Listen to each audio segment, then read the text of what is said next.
Hello everyone, you know who this is, yet you have absolutely no idea. Of course. Wow, somebody gonna be famous, real famous. I sit here writing to you now with my exceptionally long penis buried deeply and warmly into my vagina butt. Isn't that neat? Julie Hunter 77 has joined the game. Call 911. This place needs to be swatted. It's obnoxious. You have a bully cabal. You don't find people being bullied into suicide on 4chan. I mean, this is ridiculous. Okay, if he says any more bad words, I'm gonna hang up on him. He doesn't own Kiwi Farm, and he died last me. A little kid named Moon owns Kiwi Farm. How do they make this more and more epic every time? We want to find ourselves. I'm sorry, I'm a soy-filled bitch and like videos. Aim. If we get Donald Trump just to tweet out, I mean, just a tweet that mentions the hashtag Gamergate, it doesn't necessarily matter how we use it. Man, the blue check marks are going to shit their fucking pants. It's 2019. I can't believe anybody believes in a spinning fucking ball of water. True. I bet you when Jim finds out, he's gonna just give me so much shit. One never knows when the homosexual is about. I've had over 1,000 rejections in real life, 2,000 rejections online, so that's 3,000 rejections total. I aim as low as possible. I aim for obese women, ideally ugly and obese. I would do anything just for a 300-pound ugly white girl. I said it's not even You are not allowed to bring her to the hospital. No, you get no permission to fucking do it. You gotta be kidding. It's just this declaration, right, of male dominance. Put that in your pipe. I definitely cheated on Super Mario with Sonic the Hedgehog. Stop doing this stuff. He's like the blue seductress who takes me out into the night and does wonderful things to me. Enough! Stop!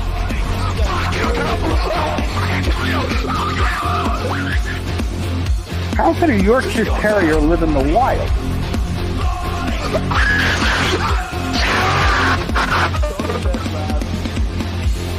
It's in plain sight, but you just don't see it.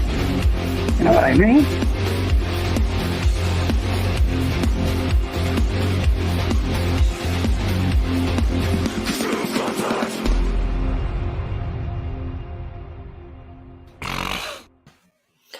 Hello, everyone who's got to come in or watch this. Hello.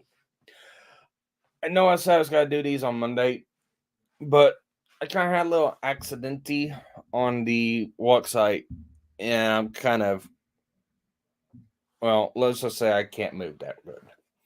So, what I'm going to do is, since Gamergate 2 is kind of popping off, I figured I'd go through and I would watch one of the videos that started off Gamergate the first time in 2017. Well, not videos that started it off, but, video of the internet aristocrat, or as everyone likes to know, Metokur, his essay on Quinnspiracy theory, which is his video on Zoe Quinn. So, I'm comfortable in my chair. Hopefully I don't have to move, because it'll take me like 5 minutes to get up out of my chair. So, with that, let's go ahead and just get right into it. I'll just go ahead and say this right now. If you're watching on Twitter, and you want to comment, come over to Sparky's Tech Corner, and you can comment. I know you can comment on Twitter, but don't ask me how to get to it to do that.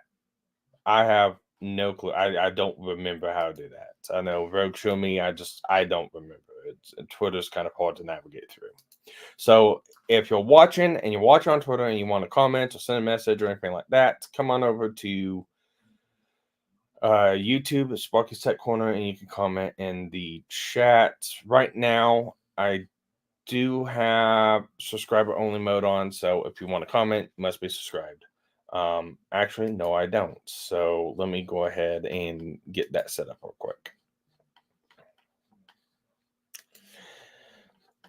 You figure they just you figure with everything that's gone on with YouTube and everything like that, they make the dashboard a little bit more easier to get to, and they just have everything right there, but they don't. So you gotta go like multiple different places to do differing things. So all right, there you go.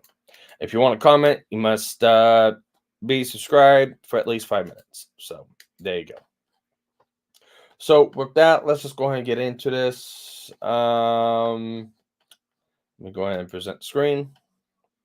I will try to commentate where I can, why I want to interject into it, and I will pause as I do that.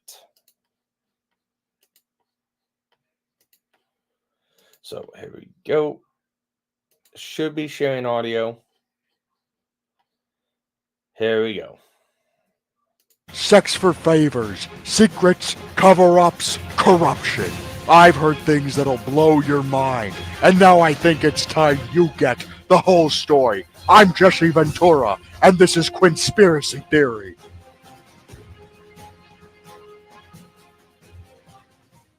The video I was originally going to upload tonight is gone. I've scrapped it, it's deleted. I've decided to do something different because of this. What you're looking at is a copyright claim against a YouTube user by the name of Mundane Matt on a video called Hell Hath No Fury Like a Lover Scorned. That copyright claim was filed by... Wow, that's...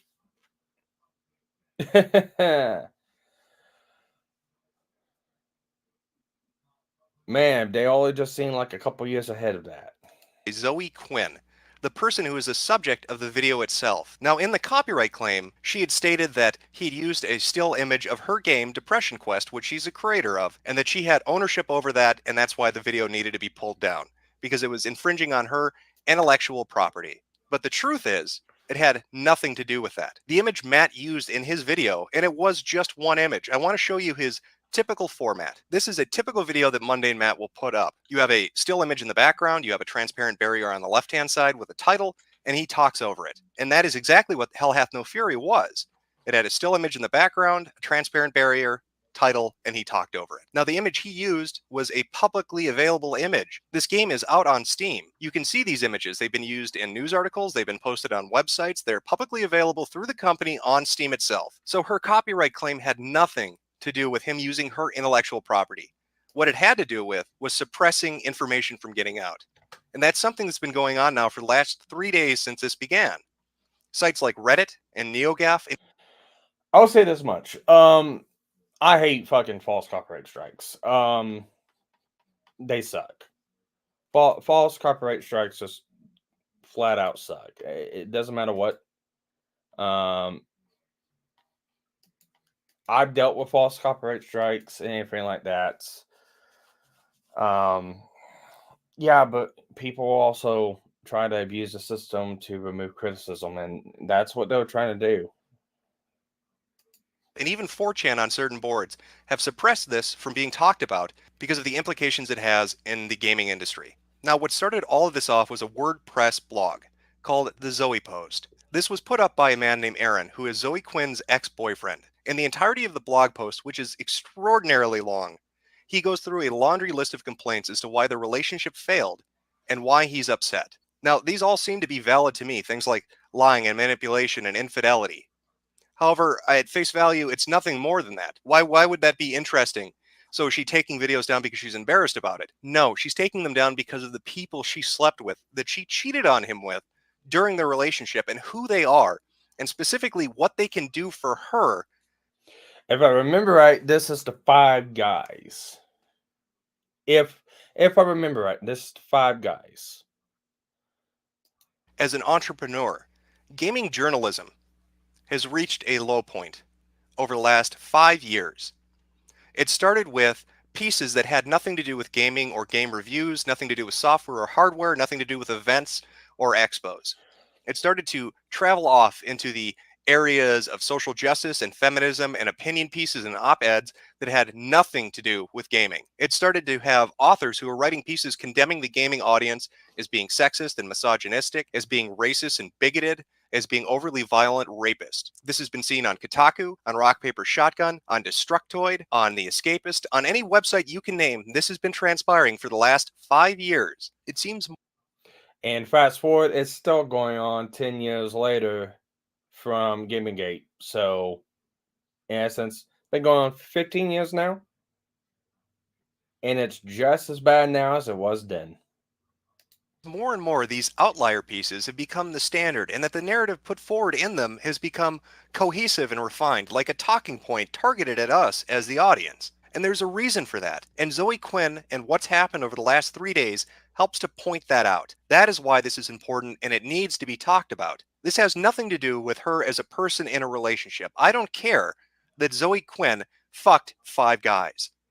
I don't care that Zoe Quinn cheats on 5 people guys. she's in a relationship with. That's on her. That's her own personal accountability. Her ethical and moral failures as an individual are for her and her partner to deal with. However, when the people she's having an affair with, when the people she's cheating on her boyfriend with, happen to be able to help her career through their actions related to the industry that she's in, then it becomes a piece of public discourse, and it becomes important because it helps to highlight a massive flaw in the Fifth Estate. Now, if you're like me, you've grown up watching mainstream media, television media, die a death. And it didn't just die this death because of the invention of the internet. It died because of its lack of ethical standards.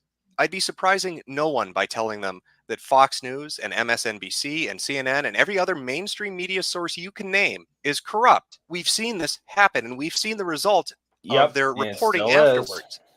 Backroom relationships, money changing hands, manipulation, illicit acts have slanted old media to the point where it's unreliable and no one trusts it. So when the Fifth Estate emerged, when we had internet journalism, we felt like we had something we could believe in. We were going to report to each other. We were going to be the honest people. We weren't going to let other outside factors influence truth. But it has not happened that way. And what took a century to kill old media has taken mere years to undermine new media. So let's start at the beginning. And that's actually real important. If anyone's been watching on Twitter or YouTube the latest debacle, Matt Walsh decided to try to get into this and I've seen a lot of people kind of spearhead. Oh my God, we got big media companies that's now pushing this Gamergate 2, and they're echoing the message. No,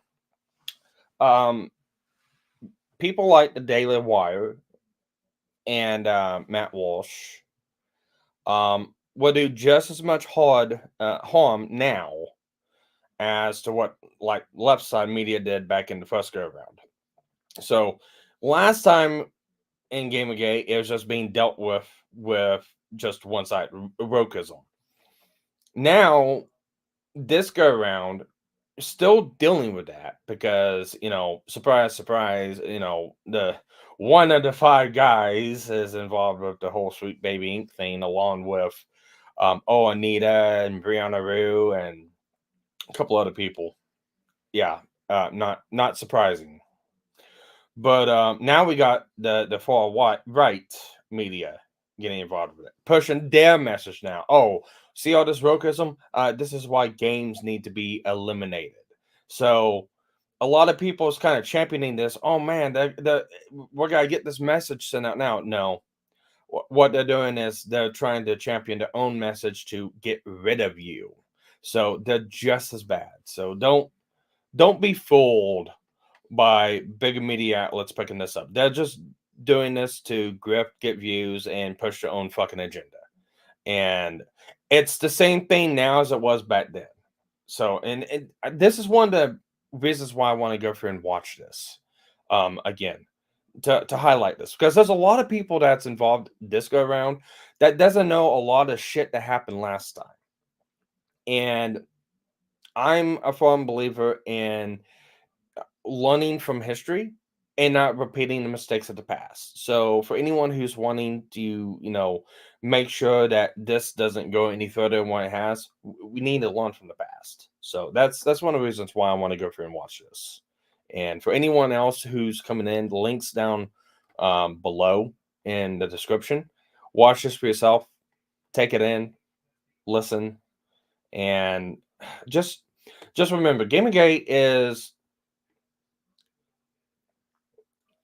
it's not meant to be a bludgeoning weapon. It's meant to be, yeah, we don't want this crap in our games. Go away.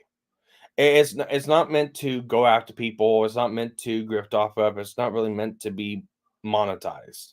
It's stay away from the games we love. We want to play games that don't have these fucking agendas or the messages or political idealisms in them. We just want to have a fun game.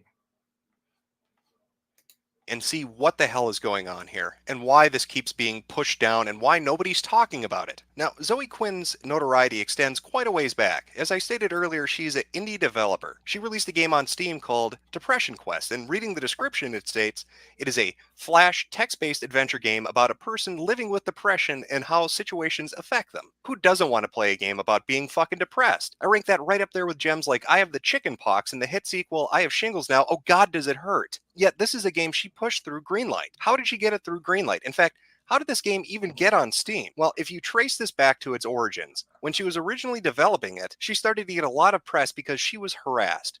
She was the victim of a sexist campaign by evil denizens of a website called WizardChan. Now, WizardChan, for those of you who are unfamiliar with this website, is a image board dedicated to the movie Hocus Pocus. They are Disney fucking fanatics over at WizardChan. But apparently, they have an issue.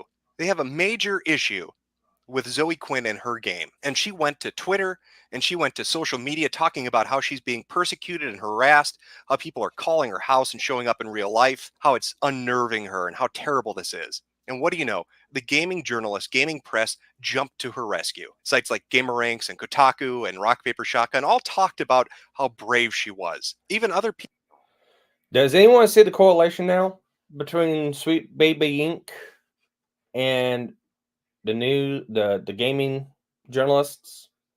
Does anyone kind of see the comparison? And this is one of the reasons why it's like, look, I don't look at Jim as a messiah or a prophet, but he's called this shit. And we got R2D Hugh. Hi, Jim. Do you ever get tired of being right about everything? Oh man, no. I got sent a segment of a clip from Jim when he debated Destiny and about diversity and jobs and stuff like that. And I swear to God, one of the quotes was, "Oh yeah, let's let somebody who is not qualified develop programming software for airplanes, and planes will just fall out of the sky." It happened. Jim called that shit too. So that's another one that's gonna be slated for doing this. Yeah, for anyone coming in, it's like, yeah, I'm gonna be going through a laundry list of Jim videos, and it's gotta be labeled as such, MisterMetokur history commentary. Like I said, this is kind of episode 2, but it's a bonus episode because it's supposed to be set for Mondays. But like I said, I was a dum-dum at walk and hunt myself, and I can't move. I can't do anything. So I'm kind of stuck in a chair. But yeah, no, Jim has been right about a lot of shit. Now, like the man, loathe the man, hate the man, rich was that I don't care. You've got to admit he was right. People with notoriety in the gaming scene right now were sending her messages of encouragement, like Anita Sarkeesian and Dina from the Project Mighty No. 9. Another person who, might I add, fucked her way into a position at a company. Now that sounds all fucking well and good, except it's completely untrue. And I can prove to you that it's untrue with the link in the description. Go check that out. It's an Immigrant album, and it is a chronological explanation of why Zoe Quinn is full of shit and why this website WizardChan didn't target her. Now, this is important because it helps to establish her character, and we're going to be getting into that in a minute. But what you really need to glean from this is that she was supported by the gaming press and by other certain indie developers and other notorious people like Anita Sarkeesian against these hordes of horrible trolls that apparently were trying to keep her down, because obviously a video game about depression just is too much for a troll. Now, if you fast forward a certain amount of time, the game finally gets through Greenlight. and it gets up on Steam despite numerous people saying they didn't like the game, they didn't think it belonged on Steam, the community voicing their opinion against it, different websites dedicated to video games saying that it shouldn't be on Steam, it doesn't make sense, that it's a non-game. A similar argument that's been raised for other indie developed titles that were supported by the gaming press, like Gone Home and others. Yet she got it through, and the game got up on Steam. And if I remember right, like later on, Fidget Spinner Simulator and several other ones, several other games. Actually, a bunch of games now. But yeah, no, it's like I think what he's referring to also is like asset flips, actual fucking asset flips. So, and that is where our WordPress blog, the Zoe Post, comes into play. Because now we get to see from the perspective of somebody who knows her personally, namely Erin, and their relationship. Now, the interesting thing about the Zoe Post blog is that it chronicles and has captures of interactions on social media. And we get to see what kind of person Zoe Quinn is. And we get to see how she's a liar and a manipulator, and how the people at Wizard Chan who put together that album that's linked in the description weren't really bullshitting you when they said she's fucking making it up. Now, at the heart of the Zoe Post, aside from all the things that Erin wrote down about her, aside from her white lies and her omissions of truth, besides the deceitful behavior and manipulation, is the infidelity. And he names specifically 3 people in his post. He omits 2 names. Of course, due to technological wizardry of other people, those 2 names have been found. And so this is a list of 5 guys. And again, I'm not putting their names out there because I think it's wrong she cheated in a relationship. I'm putting those names out there to show you, or to start to show you, how corrupt gaming. Yeah, if I remember right, one of these names. Yeah, one of these guys, and I don't remember which one it was. I think it was it Kyle? I think it was Kyle.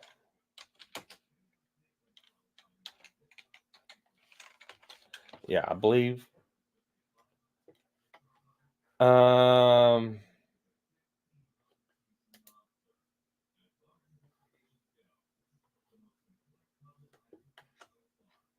Yeah, I believe it was Kyle. I might be wrong on that one. I have to go back and really look, but I believe it was this guy right here. He's one of the ones. I might be wrong on that one. I'll do some looking in the background while this is playing. Gaming journalism and game development have become. These are the 5 guys. Now, to start with, on the very far right-hand side is Joshua Boggs. Now, he was her boss.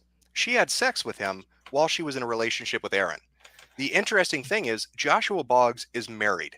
So not only was she having sex with her employer, she was having sex with a man who's married. This didn't cause her a crisis of conscience, even though she's made statements in the past on social media saying how wrong it is to have affairs, how terrible it is to cheat on somebody when you're married. But again, as a liar, she says one thing and does another. Some other names that are listed there are Robin Arnott and Kyle Pulver, both indie game devs. You have Brandon McCartan, multi-award-winning indie game dev prodigy for Fez and Aquaria. That's interesting on its own for some things that happened just yesterday, but I'll get to that in a minute. But really, the biggest fucking issue that we're looking at right now is the name in the middle, Nathan Grayson. Who is Nathan Grayson? And why is it important we talk about his and Zoe's relationship? Nathan Grayson is a video game journalist. Nathan Grayson is somebody who wrote for Rock Paper Shotgun and currently writes for Kotaku.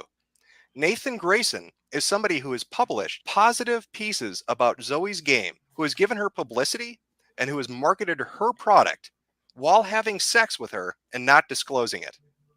Now, there's a word for people when there's a professional conflict and they need to step back from what they do as a job because of conflicting things. It's called recusing oneself. Nathan Grayson not only did not recuse himself from writing the articles that fluffed up her product and promoted her, he went so far as to hide the fact that they had a relationship. Here you see an example of just 2 pieces he wrote this year, one on Rock Paper Shotgun and one on Kotaku, talking about her product and her specifically. This starts to show a pattern of behavior in game journalism. These people have no professional barrier which exists between their relationships. It's not just that game developers and game journalists have friendships, or that they communicate, or that they cooperate and do things together. They are having illicit sexual relationships which benefit one another. Nathan Grayson is benefited by being able to write an article that will get him clicks and thereby ad revenue. Zoe Quinn is able to get publicity and make money. It is a disgusting relationship, and it is the opposite of what journalism is meant to be.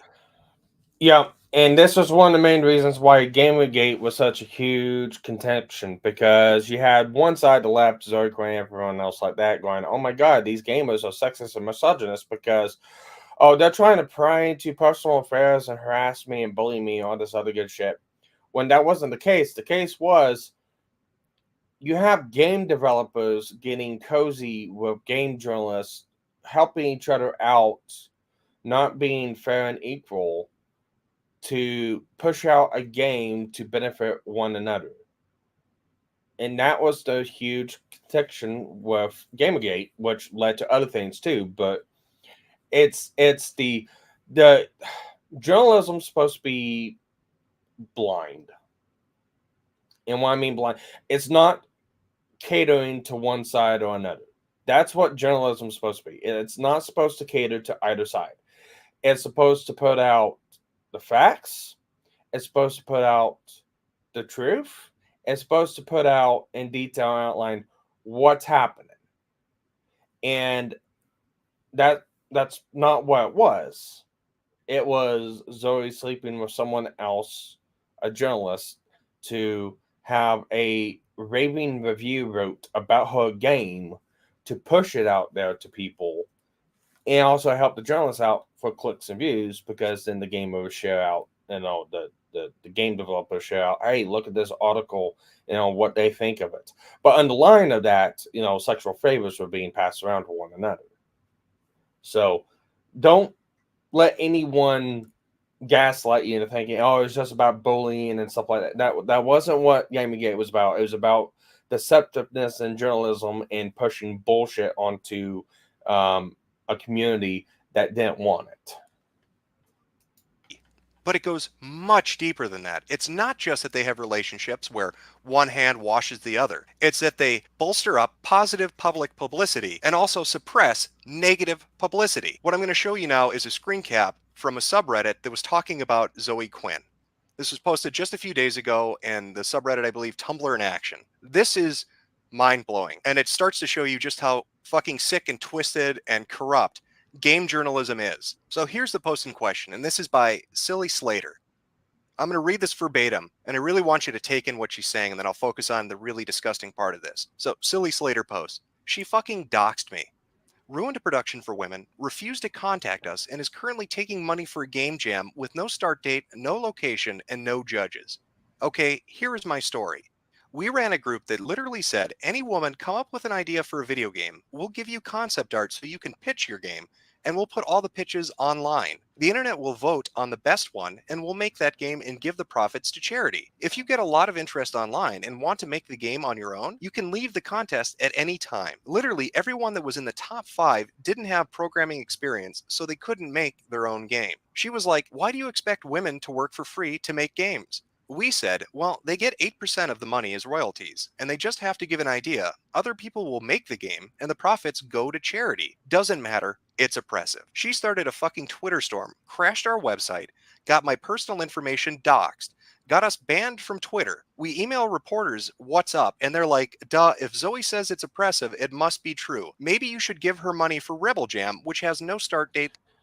And this just makes me wish for people like Zoe Quinn to end up homeless, broke, out on the street, and nowhere near any of these things ever again.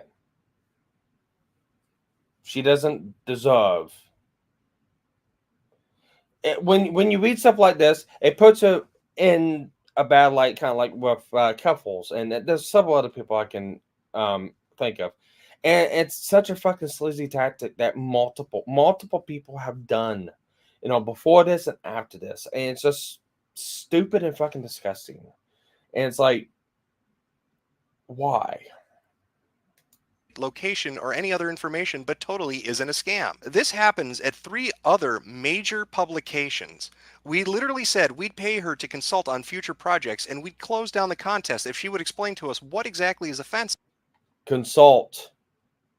Where have I heard this consult from? Where have I heard it before? And I watched Metokur's last stream, and he talked about it. It's like, point me to one of these consulting firms. Well, it's not a firm, at least not yet at this point in time. It has later on kind of taken the same idea as what Zoe put down, kind of going with Zoe playbook here. And exactly what fucking Sweet Baby Inc.'s trying to. This is verbatim what Sweet Baby Inc. is fucking doing. No response. No response at all. Unless a reporter contacted her and then she's the victim. All this information is fucking online. The pitches are online. We did everything we said, but no online journalist will publish the story. Please vote. Even if we don't raise enough money, if we show there's enough interest, we can get a winner a grant to make their game. I'm literally making no money on this contest. I just wanted to focus on something other than women being oppressed. I wanted to show that they made good games, and everyone said that's not what women in games want to talk about. So I don't even know where to start about what fucking disgusts me the most about this. We have heard time. Just so I'm letting people know, if you're watching on YouTube, I've disabled subscriber only mode. So if you're not subscribed, you can comment. I don't know whether I want to keep that on or off. I don't know if it hurts or doesn't hurt. But whatever. We'll go with this. And time again over the last 2 to 3 years from every gaming journalist outlet that women are oppressed, that they aren't allowed in the industry, that they can't make games, that people are holding them back, and that they just need an opportunity. Just one opportunity. This is the same fucking talking point that. Hang on a minute. Let me. Hang on. I've got to look something up real quick, because I swear to God. This was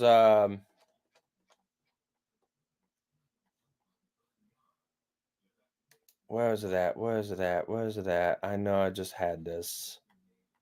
Where?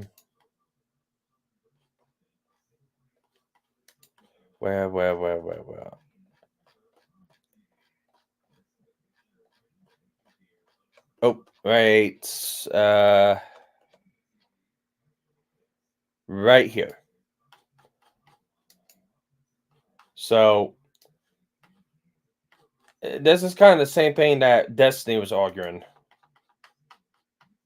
And the people that do the error checking are also minorities that aren't qualified. And then the pilot is a Mexican that's not qualified. And then the whole plane goes down on the fucking flames of affirmative action.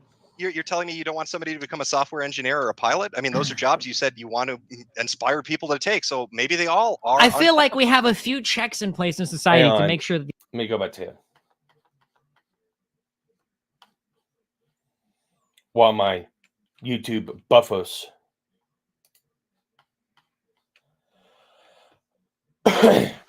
But yeah, this whole talking point reminds me of this whole debate that Metokur had with Destiny. Higher chance of doing it. How so where do I put that on the resume? Where do I put sob story so the white guy next to me doesn't get the job? Where do I put had a tough time so the qualified person gets kicked out the door? I guess we don't, and we just continue to run everything as is and fuck the people that never have anybody to look up to or any reason to try to aspire to something greater because they don't think there's a reason to do it because they have no.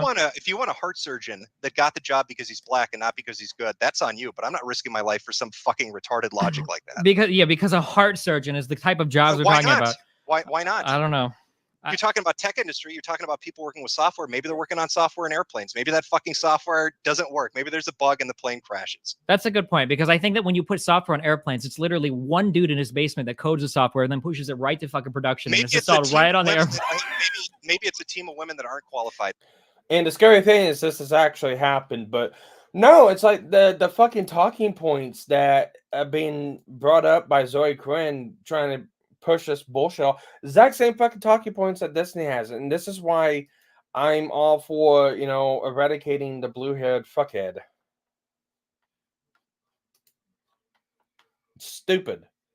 these fucking idealisms and pushing them off on people is so fucking stupid. And I feel like if you want to push this bullshit off on people, you shouldn't be around. I understand the concept of sharing, expressing things, and and talking to people civilly and coming to agreements and disagreements. But these fuckheads don't listen. That's the problem. To get out there and show what they're made of. And here a person puts together something that gives them that opportunity. Here's somebody saying, if you have a good game idea and you want to pitch it to us, we'll fucking make it for you. Show people that women can make good games by making good games, and we'll help you do that. I don't see what's not noble about that. I don't see what the fucking problem with that is. But here comes Zoe Quinn, the professional victim, the social justice warrior, who will lie and manipulate like she did with Wizard Chan, like she did with Aaron, her boyfriend. She comes in, she shits on these people trying to do a good thing for no profit. She doxes them, destroys their ambitions, fucks their company up. But the worst part of this, and this goes back to her relationship with Nathan Grayson, a writer at Rock, Paper, Shotgun and fucking Yes, no, if only Trump would tweet about it from Applebee's.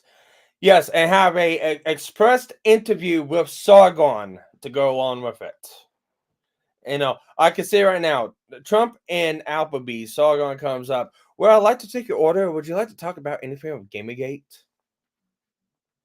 Yeah. Hey, Nova, if you want in on this, to commentate on this, because like I feel like going through the history of this is very important. Nova, and actually you too, Zon, if any one of you want to come in on this to kind of commentate and talk, I'm all for it. But I just see too many fucking similarities, and people say, "Oh, this ain't the same as the last time in 2014 with Sweet Baby Inc." Bullshit. I am seeing like for like fucking similarities. Oh, and speaking of people joining in, what's up, Jim Max? What's up? Not much. Just going through the old conspiracy theory video that an Aristocrat did, pointing out the similarities between Gamergate 2 and Gamergate 1. Okay. And also, I caught a little cryptic in here that kind of goes, oh, wow. A lot of Zoe Quinn's talking points are the same talking points that Destiny uses. Wow. Oh, yeah. All right, so Nova says, "I'm just having fun playing PS4 listening." All right, well, thank you very much for stopping in to listen. And Nate goes, "If Trump tweets about Gamergate, then Sargon might run for office again." He already is running for office again. Well, grab her by the pussy watch for Trump, so you never know. I would literally never rape you. Might walk again for Sargon. You never know, but yeah. If Trump, all right, and Jim Max just goes. Okay, if Trump talked to Sargon, he might have become Prime Minister of England. Well, I mean, look, we don't know.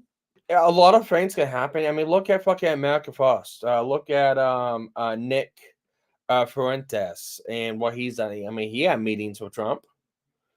He was smaller than Sargon way back when all this bullshit happened. So, I mean, nothing's out of the realm of possibility, but I would hope that Trump is a lot smarter than that. Especially now, looking at the shit that happened with America First, because I do have a feeling he does know about it.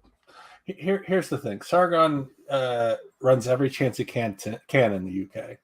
So he's Sargon is a fucking. All right, look. The only thing Sargon did is establish better copyright protections and DMCA protections against fuckheads that want to abuse it. That is the only good thing that Sargon has done. Everything else, he's a fucking idiot and he shouldn't be taken seriously. Well, the only thing he's ever accomplished is the only politician he has anything in common with is one here in United. It's that Stacey Abrams, that black chick that runs in Georgia all the time and loses. Abrams has that's the only thing he has a comment for. He always loses. He always loses. He just yes. He said that's why I said the only politician he has anything in common with is her. All right. So with that, let's go ahead and continue on with this. But hey, for everyone coming in and commenting, thank you. Continue on the conversation. It's always fun to have converse with other people. Kotaku. That because that relationship existed, these people couldn't get the story out. It's not just that Zoe Quinn is having sex to get good publicity. It is that Zoe Quinn is using sexual relationships with writers and reporters to suppress bad actions. I want you to try to imagine this sort of thing happening in old media. Imagine Watergate. What if Nixon had driven down to the Post and taken Woodward and Bernstein aside and said, hey, if you don't post that whole scandal thing, I'll give you both a blowjob. How about a Hummer in the fucking printing room? Just don't publish anything. And yet it goes deep. Well, I mean, look at Bill Clinton. Yeah, let's not. I did not have sexual relations with that woman. And no, it's like if Trump taught Sargon, he might have become Prime Minister of England. Doubt. Highly doubts. No. Actually, X to doubt. Oh, no. Not going to happen. No. Sargon would... but yeah, I would have a better chance of becoming Prime Minister of England than Sargon. Yep. Sparky, the Native American, would have a better chance than Sargon. Oh, fuck, no. If I became Prime Minister of England, I'd be like, okay, now launch on the new. I didn't say you would. I just said you had a better chance. Well, I'm just saying, if I ever did, I'd be like, okay, now launch on the nukes onto itself. Yeah, I'd just basically launch all the nukes to get Russia to fire all theirs, America get fire theirs, and yeah, that's a joke. That's a joke. I know. No, I'm not joking. I would actually do that. So. All right. Let's continue on. We got 5 guys on screen. Deeper. Remember how I mentioned Brandon McCartan and Nikki also Haley Robin knows them. Arnott? Take a look at this. Now, yes, look. Time out. Looking at all those guys. Looking at all these guys. No wonder that they would fuck Zoe Quinn. I mean, they've got nothing else to gain. I mean, yeah, that's they're already at the bottom. That's an upgrade. Yeah, it's like, oof. They, neither one of these 5 guys would,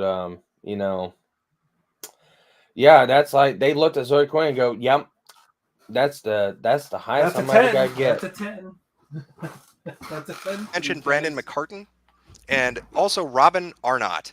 Take a look at this. Now, yesterday, Phil Fish, a indie game dev who made Fez, went on a fucking tirade on Twitter defending Zoe Quinn and saying that people who were targeting her were bastards and cowards and that you shouldn't attack a strong, brave, independent woman. Basically parroting all those fucking ideas that we've been reading in news articles that get swirled around their little social media circles.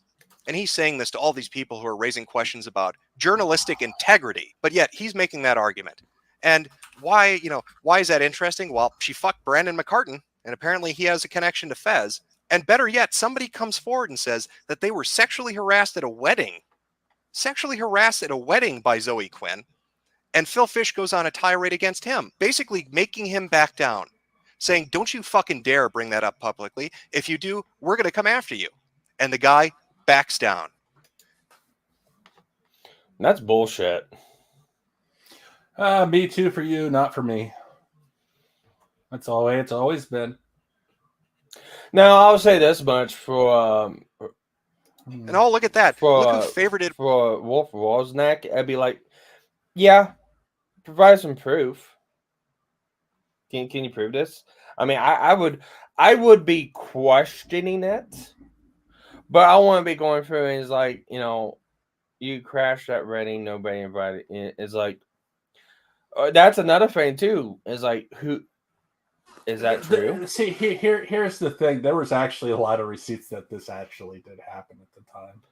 Well, and that's why I'm just. There was actually pretty damn good evidence. Well, here's the thing.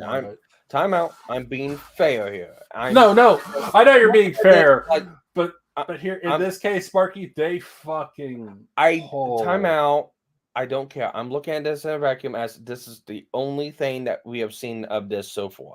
Okay, that's how I'm looking at this, and I'm just setting out my mindset. I can't. I know what happens here. I know that there were. I know what happens. Then keep playing the video, Sparky, because he gets to it. In 5 minutes, you're going to sit here and sit in a vacuum for 5 minutes to be overturned in a minute. Hit the play button. That's what I'm saying. Do you even realize what I'm trying to do? Yes. No, you don't. Okay. Okay. You're pausing the video to make a point. I get it, but it's going to be over. That point is going to be irrelevant in a minute. I don't care. I already know what happened. I know it's true. Okay? I'm stating. Fuck. I did what Phil had to say. Robin are not. So just so we're really clear on this, a woman who has repeatedly made social justice and feminist statements about strong, independent women, about equality, who says things like men, specifically gamers and trolls, are terrible and they're sexist and misogynistic, is somebody who uses sex to get favors, and on top of that, is willing to sexually harass people and then cover it up using industry friends with larger fan bases. Do I have that right, Zoe? You not only fuck for publicity, you fuck to suppress stories, and then you also fuck people to make anybody who criticizes you go away. Well, I'm not afraid of Phil Fish, the fucking one-hit wonder indie game dev. Yeah, by the way, Phil, that's why you're not making Fez 2. It has jack shit to do with pressure or you not liking your fans. It has to do with the reality that you know you can't make another game. You are a one fucking hit wonder. And if you tried to make another game, you're going to fail. So go on your Twitter tirade talking about Fez 2 never happening. Nobody fucking cares. Nobody cares, Phil. You are just an ugly, mutton chop, sideburn having motherfucker with your little fake hipster glasses that runs your fucking mouth about what game development is.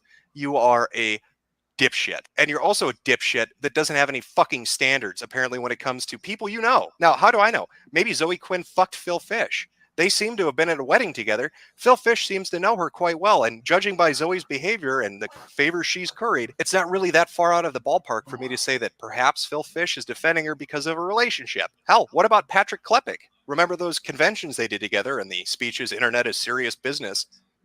Who knows? Maybe Patrick slept with her.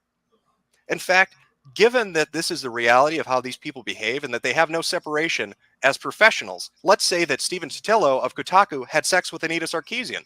Why not? You're letting somebody on staff at Kotaku who has a sexual relationship with somebody he writes about, and you don't have any problem with that. So judging from that, I guess you wouldn't have a problem doing it yourself. So maybe Steven is having sex with Anita. Maybe that's why Kotaku keeps writing those articles. It all makes sense now. We have now reached a point where it has become blatantly obvious in gaming journalism where relationships are influencing what gets published and what doesn't. It is no longer about reporting or journalistic integrity. It is about who is fucking who and who profits from it. And believe me when I say Zoe Quinn profits from it. Her game may be on Steam for free as a free download, but her Patreon sure isn't free. Her Rebel Game Jam sure isn't free. Her begging people on Twitter from suspicious muggings to help pay rent isn't free. She is making money off the back of publicity gotten through sex. And game journalists have no problem with this. And of course, it's all the more hypocritical of them, given their stance on social justice, on feminism, on sexual equality, on gender equality, on sexual equality, on color equality, on all the buzzwords and hot topics they use to click. Again, the exact same thing that fucking Street Baby Inc. is doing. Oh, yeah. And boom. I mean, like I said, he blows it out of the water a minute later, and it's... Yeah. I get what you're saying. You were trying to do, but at the same time, I don't know how to put it, but it's just... It's me elaborating on being fair. I know, being fair. But the problem is with the being fair, though, is all you were fair at. And this is just an opinion, and I was like, you were just being fair on wasting time sometimes. I get what you're trying to do, Sparky. It's my video. It's my live stream. I can do what the fuck I want. I know what it can be, but okay then. You could have. It's me articulating a situation of, hey, if this was in the vacuum and I seen this right here, I would ask for information on this, and I would ask for information on this. Yeah, and that's fine. But then you go into a that's all there for about 20 minutes, and then we get back to the video. But no, I only talked about it for not even 40 seconds, and then you butted in. All right, let's continue on. All right. Fair enough. Clickbait people into coming to their articles. Their high-handed morality and their ivory towers as they look down at us, the peasants, the filthy, disgusting, immoral peasants, and tell us what is right and wrong. And yet, right in their headquarters, right in their home, in their nest, they are doing all the things they condemn us for. They have ruined our hobby. They have shit up an industry. And it's not only us fans that suffer because of this. Look at Xseed. Somebody gets offended a day or so ago about a translation that they did, and all of a sudden they're getting flack left and right about that word because it's problem. Yeah, man. It's like Sweet Baby Inc. is a Canadian government psyop. You've been listening to too much fucking Pippa. You've been watching Pippa Pipkins too much. Actually, I think it's a WE. Honestly, I'm gonna be honest. It's a WEF psyop that has been going on for many years with other companies. It's like, how can you be fair to someone who has never been fair to anyone? Zon, and this is why I was trying to explain. It's like, in a bubble, if this was the only context I knew was just that one picture, these are the things I would like to ask and, ask questions to and want answers for. That's what I was trying to get at. I already know what happened. I already know that, Phil Fish was a liar. I already know that Wolf was harassed and he was invited. I already knew all that. It's just in a bubble with that one, because there's a lot of people like to take shit and twist it out of context. Oh yeah. And that's what I'm trying to get at. That's what I was trying to portray. And we got all yes, they were. Yep, as our inner Aristocrat videos were great. Yes, they're still great. They still are. They're a great lesson for today's Gamergate, for Gamergate Part 2. If people are willing to actually listen to them. If anyone wants to know how Gamergate 2 can go forward a lot better than what the last one was, listen to Jim. Listen to what he said last time. Don't let big media outlets take over. Don't let anybody grift. Just essentially, don't let anybody grift off of it. When people like Mike Walsh comes up, let's go and put a spotlight on it. Don't look at the fucking number beside his fucking name. Tell him to go fuck up, because he's not for gamers. He's for getting games in general. If you see people come out and defend Sweet Baby Inc., you just look at them and go, the gamers don't know better. The gamers are the one that make you. Without the gamers, you don't get fucking paid. Yep. It's like it's a movement of people who like these games going, no, we don't want this. It's not a movement to go after people. It's not a movement to stomp people out. It's not a movement to do any. We don't want this in our games. Fuck off. That's all it is. That's all it's ever meant to be. And if you see anyone grifting on it, you fucking call their ass out. You see anyone trying to make a profit on it, you call their fucking ass out. It's like Jeremy's trying to fucking grift off it. Call his fucking ass out. D-Day Cobra, for the most part, he's doing good, but he's on that borderline of trying to grift off. Call his fucking ass out if he goes over that line. Matt Walsh, call his ass out. It's like, Matt Walsh should be kicked the fuck out of Gamergate right now. Yeah, he should not be allowed to touch Gamergate with his past opinions and his current grifting. Yeah, no. If you want to know how to go through and do this properly. And again, this is the reason why we're going through and watching old internet Aristocrat videos about Zoe Quinn and Gamergate 1. Well, as the perfect way. This is what needs to happen. And this is why Donald Trump should stay out of it. Exactly. By the way, here, just listen. Just hear me out. The second Donald Trump gets in here, it's going to become the biggest fucking grift ever, and it's not, and it's just going to be pointless.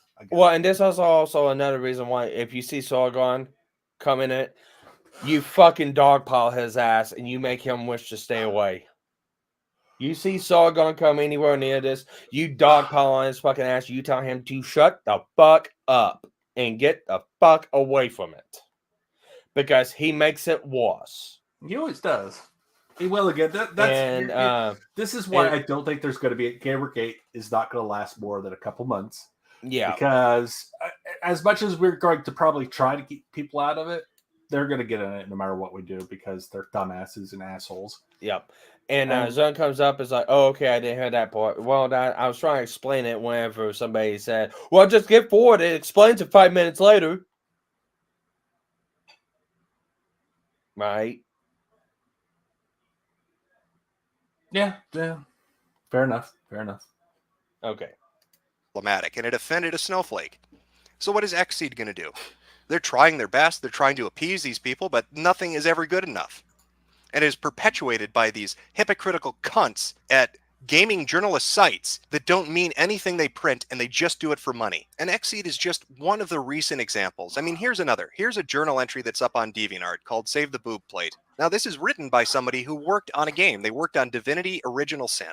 Look at that second paragraph. This journal entry is all about judgmental journalism, offended by design opinionators, and the fearsome white knights that the first two bring in their wake. And this person's talking about what it's like to try to create a game when you're bombarded by these assholes that are constantly shoving their fucking message down your throat. And what makes it all the more worse is that this person suffers not because these people actually believe in the shit they peddle, but because they make money off of it. They don't care. It doesn't matter to them. Their actions speak volumes about their character. So now at the close of this video, I really want you to think on this. We've seen what happened to mainstream media, to old media, as corruption destroyed it. Now we have online media, new media, facing the same thing. We watch as the Fifth Estate burns in front of our eyes because of hypocrites and the corrupt. It is in our hands to call them out on it, to bring them to task for it. If we sit idly by and we don't, we have lost. Appeasement does not work. Burying your head in the sand does not work. It is not just us as customers that suffer as these people sling shit at us, telling us how terrible we are and telling us what kind of content we should like. It is developers and publishers and artists and musicians that suffer as well because they misrelate a message from us to them. They preach about morality and social justice. They talk about ethics and an end to sexism and racism. And their personal behavior is abhorrent and completely contradictory to the things they print. They are in bed with each other. They communicate on Twitter with each other and other social media platforms constantly. There is no professional separation between a subject and an author. There is no decorum or acumen for any of these people. And you've just seen a taste of what's happening. Mundane Matt gets his video pulled down by a false accusation. Websites refuse to let this be talked about. And I guarantee you, we're going to see articles published by the likes of Kotaku and GamerRanks and others that are going to ignore these kind of accusations. And they're going to focus on how poor Zoe Quinn is just a victim, or she's being slut-shamed, or whatever buzzword they're going to pull out of their ass to dodge the bullet coming at their head. Don't fucking let them. Call them out. Call their asses out. Are you not sick of this shit? Have your games not been tampered with enough at this point? We as consumers, as gamers, have a choice. We either back the people that make the games we like, or we let these assholes dictate to us who's going to be popular in 10 years. Do you want an industry that's filled with nothing but Anita Sarkeesians and Dinas and Phil Fishes and Zoe Quinns? Because I sure as hell don't, and I hope you don't either. So I encourage you to talk about this on different websites, on different social media. Talk about it non-fucking stop. Don't let them sweep it under the rug. Don't let them avoid the fucking issue. Call them to the fucking mat on it. We have a spotlight on this corruption and on their fucking hypocrisy. Make them answer for it for once. Make them be held accountable.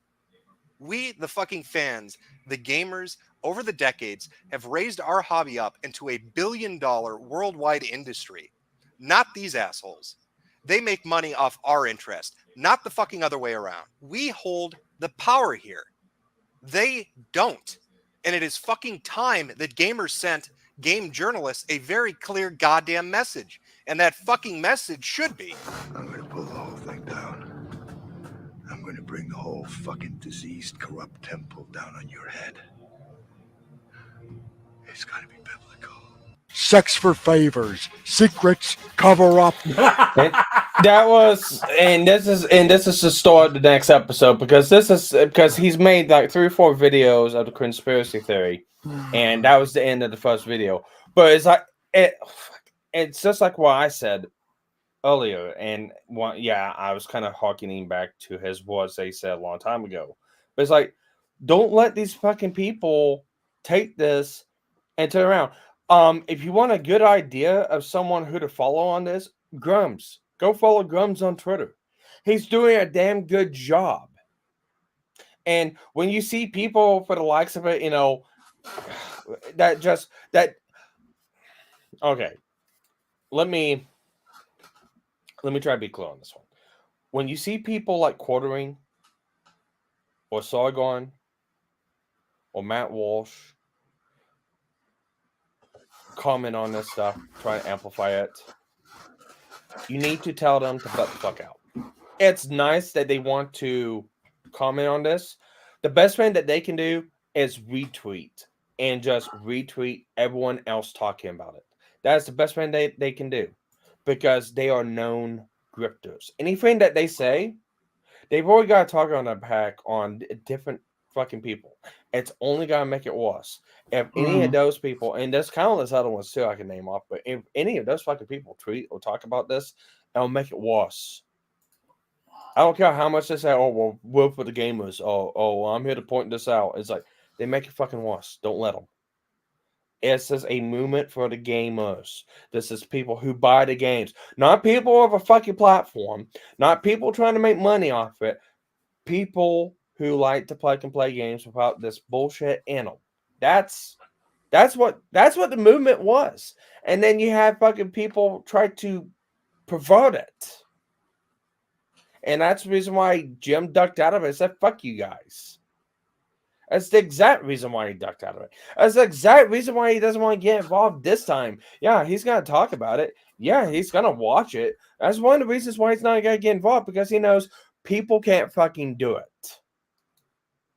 And it's sad. So, I need to go to the restroom.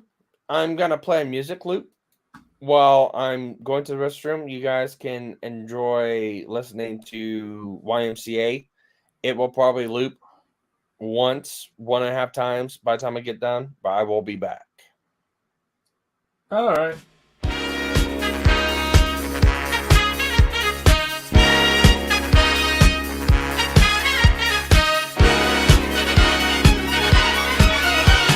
Young man, there's no need to feel down. I said, young man, get yourself off the ground. I said, young man, cause you're in a new town. There's no need to be unhappy.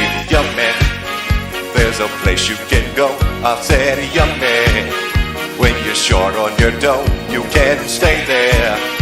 And I'm sure you will find many ways to have a good time. It's fun to stay at the YMCA. It's fun to stay at the YMCA. They have everything for your men to enjoy. You can hang out with all the boys. It's fun to stay at the YMCA. It's fun to stay at the YMCA.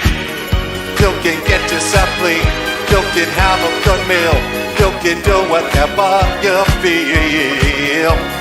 Young man, are you listening to me? I said, young man, what do you wanna be? I said, young man, look to make real your dreams, but you got to know this one thing. No man does it all by himself. I said, young man, put your pride on the shelf and just go there to the YMCA. I'm sure they can help you today. It's fun to stay at the YMCA. It's fun to stay at the YMCA. They have everything for your man to enjoy. You can hang out with all the boys. It's fun to stay at the YMCA. It's fun to stay at the YMCA. You can get yourself clean. You can have a good meal. You can do whatever you feel. Whoop. Okay, I'm back. Man, I don't know if it's because I'm getting old or if it's because I hurt myself, but it fucking hurts getting up out of this chair. Well, you did pinch a nerve. Yeah.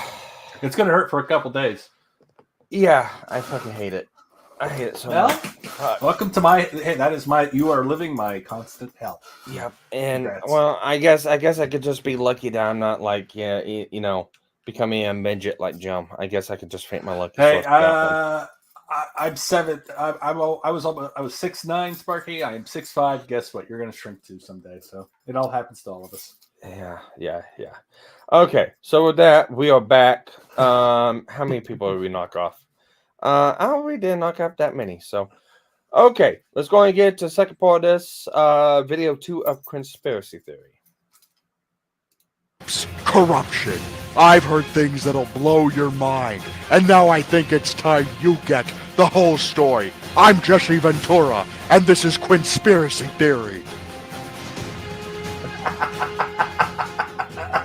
That was These good. past 7 days have taught us anything. It's that the Streisand effect is a very real thing. The harder you try to suppress information, to censor it and prohibit conversation relating to it, the further it's going to spread. In fact, you would have been better served had you ignored it or allowed people to speak their mind in the first place. Yet, for the past few days, we've seen multitudes of examples of suppression and trying to prohibit people from talking about this. We've seen biased narratives put forward on websites with headlines such as "The Anti-Feminist Internet Targets Depression Quest Game Creator Zoe Quinn," or "The Sexist Crusade to Destroy Game Developer Zoe Quinn." We've seen websites which are wholly dedicated to discussing gaming, to discussing the industry and all the events and information that surrounds it, having threads where private correspondences are mocked by the administrator, where dissenters are banned, and where conversation is closed after the groupthink is allowed. On Reddit, one of the larger subreddits which exist, R Gaming, had a thread with over 25,000 comments in it, thousands upon thousands of which were deleted outright by a moderator who had claimed to the user base that Zoe Quinn wasn't relevant, that the information wasn't important, that there's no conspiracy going on, that they just want to maintain order and decorum. And yet that very same person is seen on Twitter having conversations with Zoe Quinn while deletions are happening. In fact, they happen to know people in the game journalism industry. They're talking to people like Patrick Klepek about getting together and having a cup of coffee and how great it is to be a moderator. Uh-oh. That's not good. That's not good at all. No, it's not. This is called being caught in 4K. You're on Reddit. And when people decided to try to reach out and get something done about this, they were told by other people in positions of authority to fuck off. We've also seen examples of people who work in the game journalism industry and who are related to game development come forward and relate how Zoe Quinn and corruption in game journalism is a taboo subject, that it isn't allowed to be talked about, and that if you bring it up, your career is in jeopardy. Some examples of this would include this particular Tumblr blog by a game journalist who says, "I brought up this whole thing with coworkers at the site I work at, and they just dismissed the issue. When I pressed the issue, the implication quickly turned from a dismissive hand wave to a very threatening, talk about this anymore and you will be fired." Another similar example is found on the subreddit RPC Gaming, in which somebody posted a conversation they had on Facebook, and the person responds to them stating, "Yep, also, if you're ever interested in pursuing game development further, you really don't want to be a dick to Zoe or any other game developer really. That's just not a good idea. If you Yep. Hey, Zoe Quinn, you're a cunt. No, everybody pretty much says that now. She doesn't have near the power she had back then. Yep. In fact, I don't even know if she's even alive anymore. Well, hopefully she's not in actually, let's I know she's not hell, everybody was fired from Kotaku, and so I don't even think she's working there anymore. I don't think she has the job. What is she up to? I don't know what exactly she is up to right now. Usually you can find if you just look on the internet. That's kind of what I'm looking at right now. I'm looking on Twitter to see if there's anything relevant. Usually just do a good quick Wikipedia. Oh, her profile's private. She has not been a part of anything since about 2018, it looks like. Good. And that's the way it needs to stay. It probably will, because she was hated. Well, here's the thing. You don't get to act that way and not make everybody an enemy. She made... Here's the thing. If she didn't spread her fucking Arby's, fucking roast beef lips, she would have been in this mess to begin with.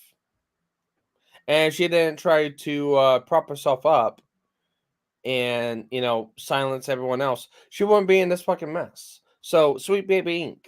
needs to really understand is like, look, the history's out there. You don't want to do this. I mean, it's already over for your company, but you don't want to do this. She hasn't been on her Twitter in 2 years. Cool. She has, well, at least not this one. She has pretty much been. She fucked off? Good. Yeah, she probably had to. Good. I'm glad. So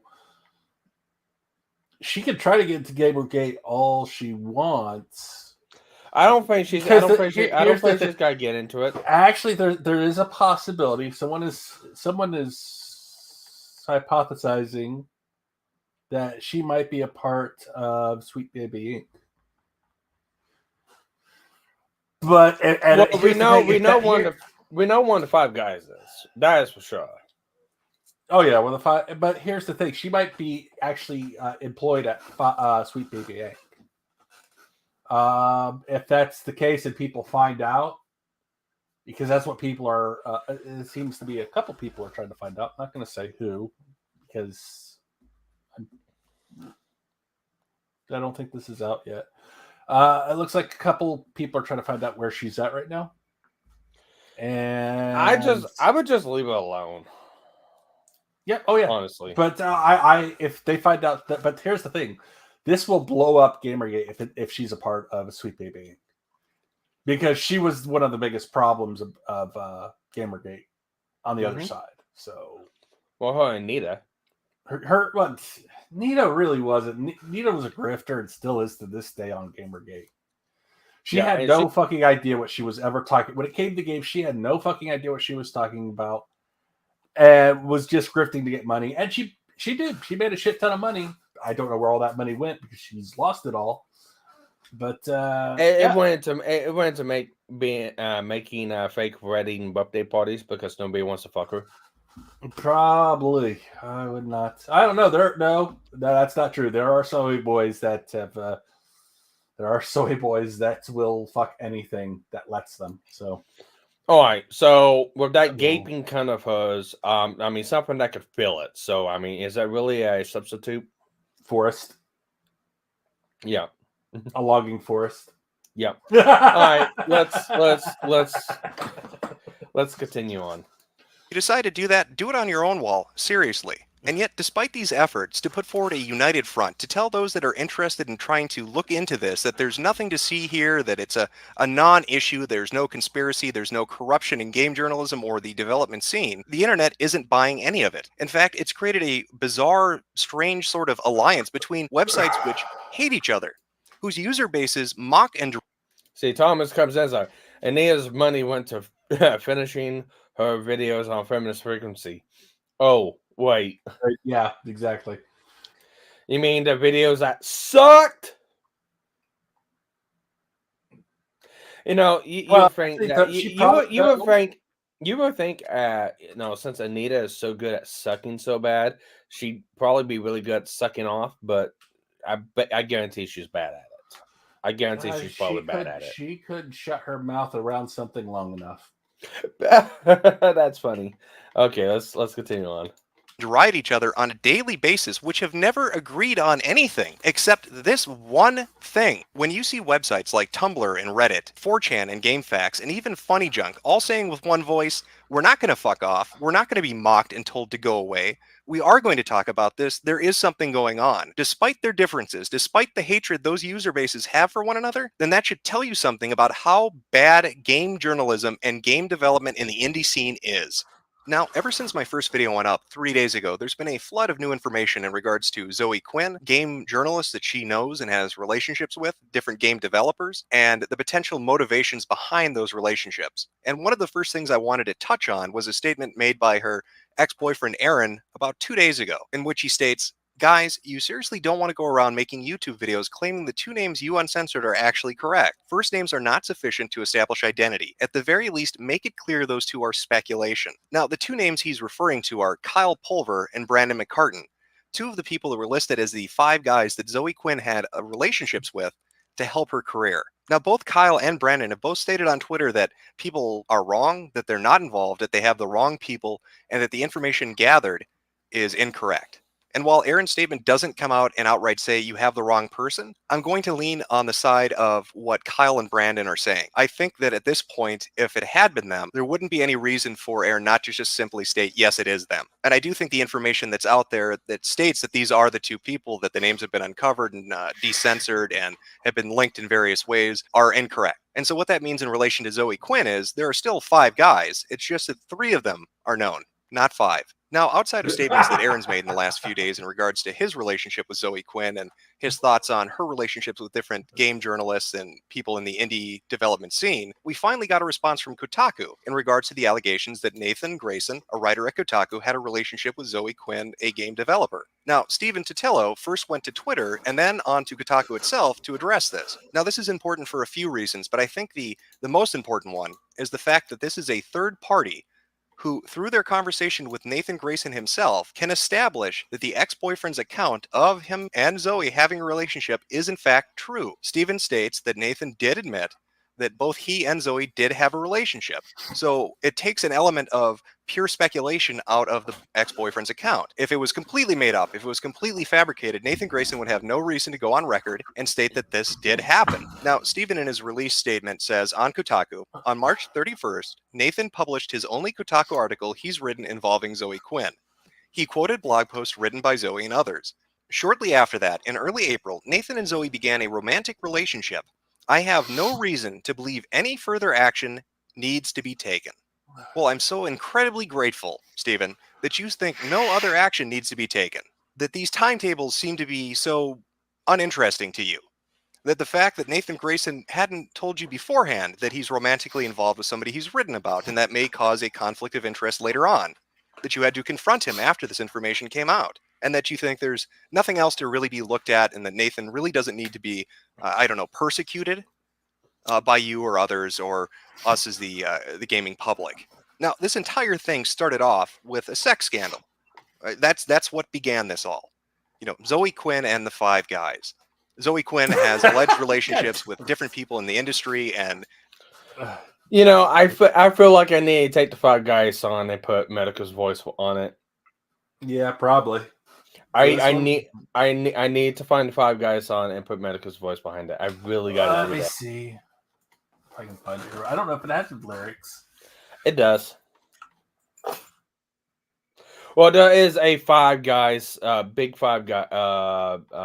Oh fuck, I don't remember what exactly it's called.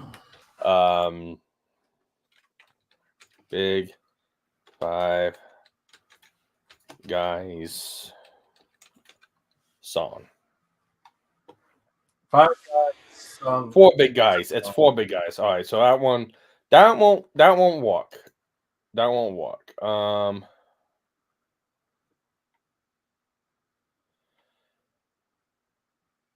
Oh wow. I guess Lego Mindset's gonna be talking about Pippa in 2 days. Cool. I've got to watch that video. I'll probably stream snack that video. Who knows? All right, so let's continue on. These people may or may not have helped her career out. And you and others have remained quite silent about that. Well, excuse me if that comes off as incredibly disingenuous. Excuse me if that comes off as seeming like you're covering your ass and you don't want to have to really look into things.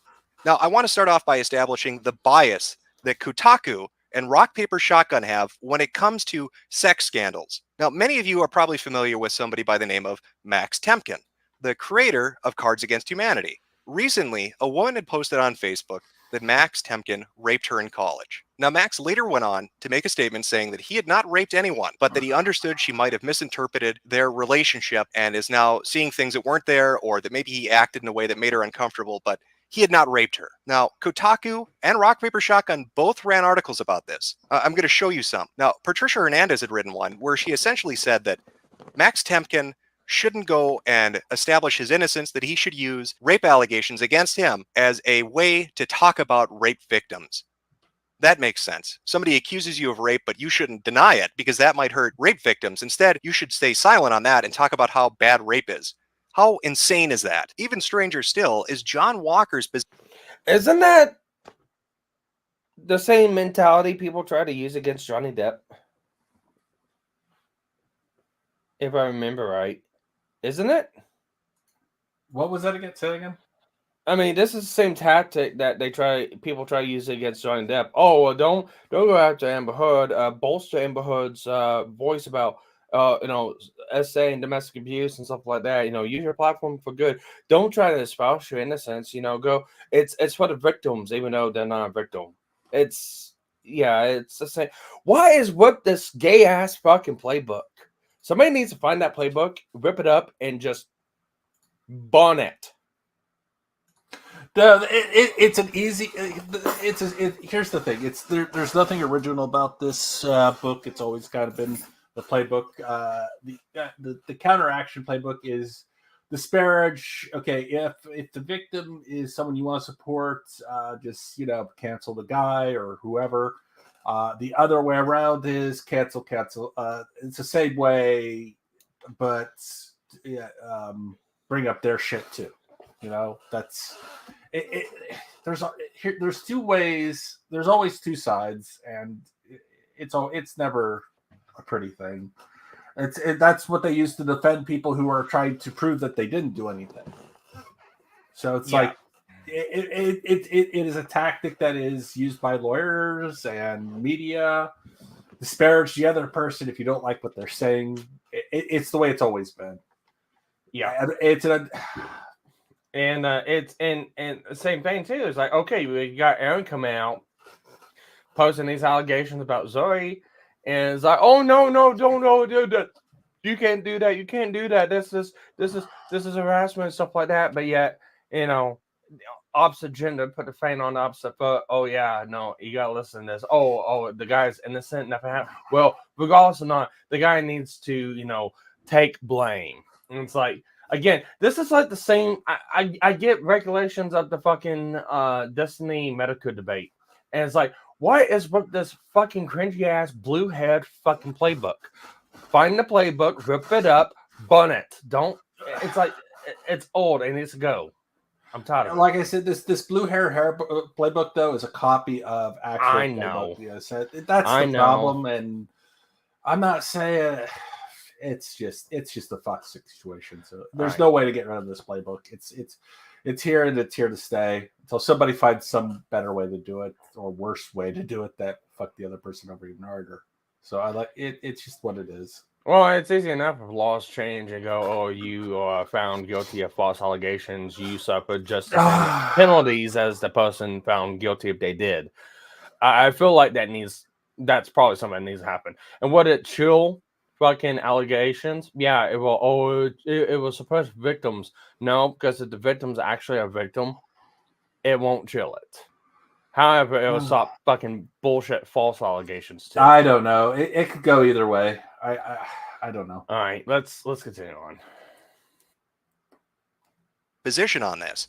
Now, in the original article that was released on July 15th on Rock Paper Shotgun, written by Robert Florence, these lines struck me as being interesting. Max Temkin, co-creator of the game, has been accused of rape. Temkin has addressed the accusation and asserted his innocence. The article then goes on to say, so it's weird not to talk about it, right? Why is no one talking about it? Follow on. Now, it's suspicious that they had no problem talking about this. And then John Walker, when the Zoe Quinn allegations start popping up, posts this.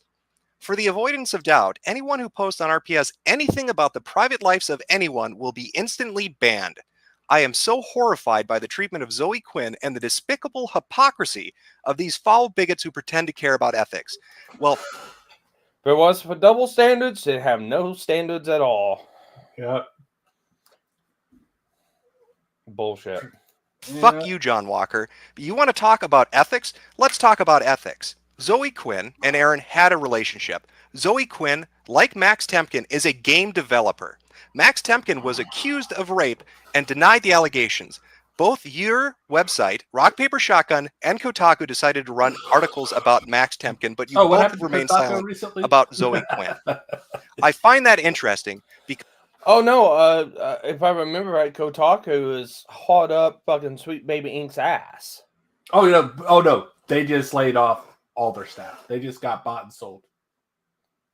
When did this happen? Like a week ago? Or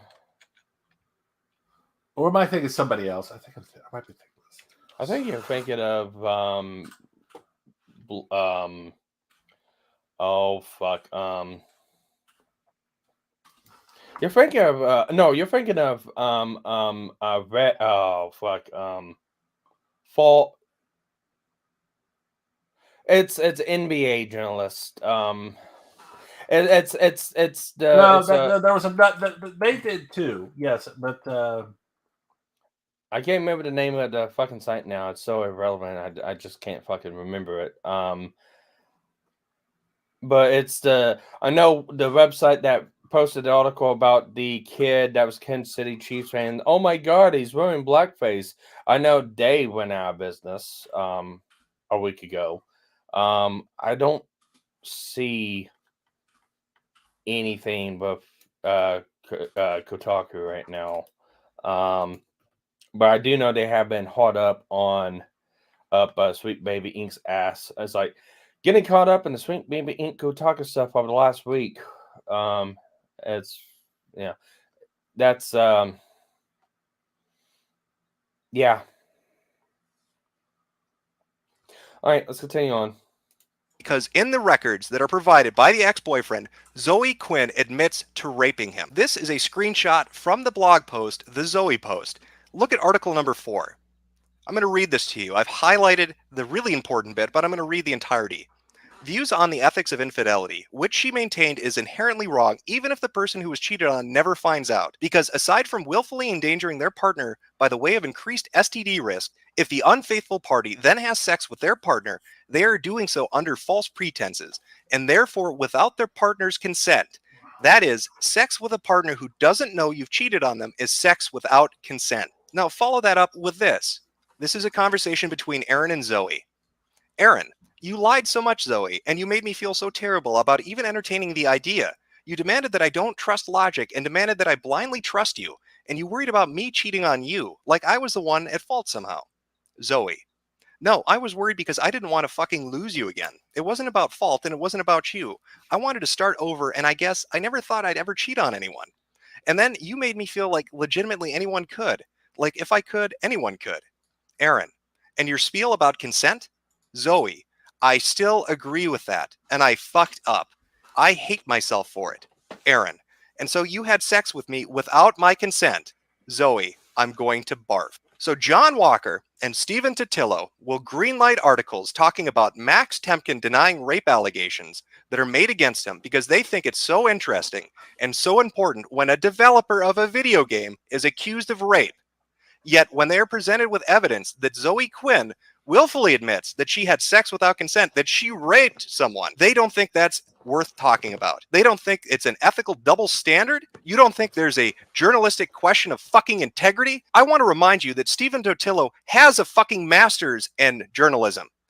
Stephen, of anybody involved in this, what in the fuck? This goes to prove that there is an agenda-driven purpose behind editorial pieces that are put up on these websites. They have no problem doing this to a man, but they will not do it to a woman. A man is accused of rape and the man denies the allegation, they run the story. A woman admits to rape and they refuse to run the story. And you're telling me there aren't ethical questions involved. Now, this isn't the first time, Stephen, is it, that this has happened on Kotaku? I want to play a clip for you. A clip that is available on Ben Kuchera's SoundCloud account. This is a clip from David Jaffe, the creator of God of War and Twisted Metal. Take a listen to this. I feel terrible about saying it, but nowhere in that sentence do I say the only way you're going to get sex is underhanded trickery. That is your reporter bringing her own fucking agenda to the table, and you fucking know it. This is her analysis, and she's going a little further than what you said. And you know what? That's okay if you're writing about sort of benign shit, but when you're basically accusing someone of something really fucking awful. The last is that a girl or woman couldn't actually win a co-op match on her own. Again, not literally what you said. This is how she's interpreting what you said. And she's not the only person to come up with these things, David. And she's putting this in context. Crude vulgarity that puts men in positions of manipulating women for sexual gain is misogyny. Dude. Okay, first of all, it's not misogyny. Misogyny is distrust or hatred of women. That is misogyny. That's what I'm saying. You don't get to just fucking make up your definition and where? Show me that. So manipulating women for sexual gain, you don't think might possibly be related to hatred of women? You don't think? What the fuck are you people? Are you a fucking therapist? Yes, any action that you do, you could travel it down a certain psychosis or psychological path to get to some conclusion. Absolutely. But to say that as a statement of fact and to bold it and to say this is misogyny, you got your fucking mind, dude. That's Bush League and you fucking know it. And it's her second fucking week or her second day and you don't want to fucking call her out because you make it feel like it's a fucking bad hire. That's the truth. She's not a bad hire. She's an excellent hire. Well, and not every story is going to make say that now. Dude, you know what? Give me a break. If you What was that? Say that now. She's been fired for a while now. See. Yes. Oh, the looking glass that is called the internet. When unless your name is Haberman, things stay up forever. Mm-hmm.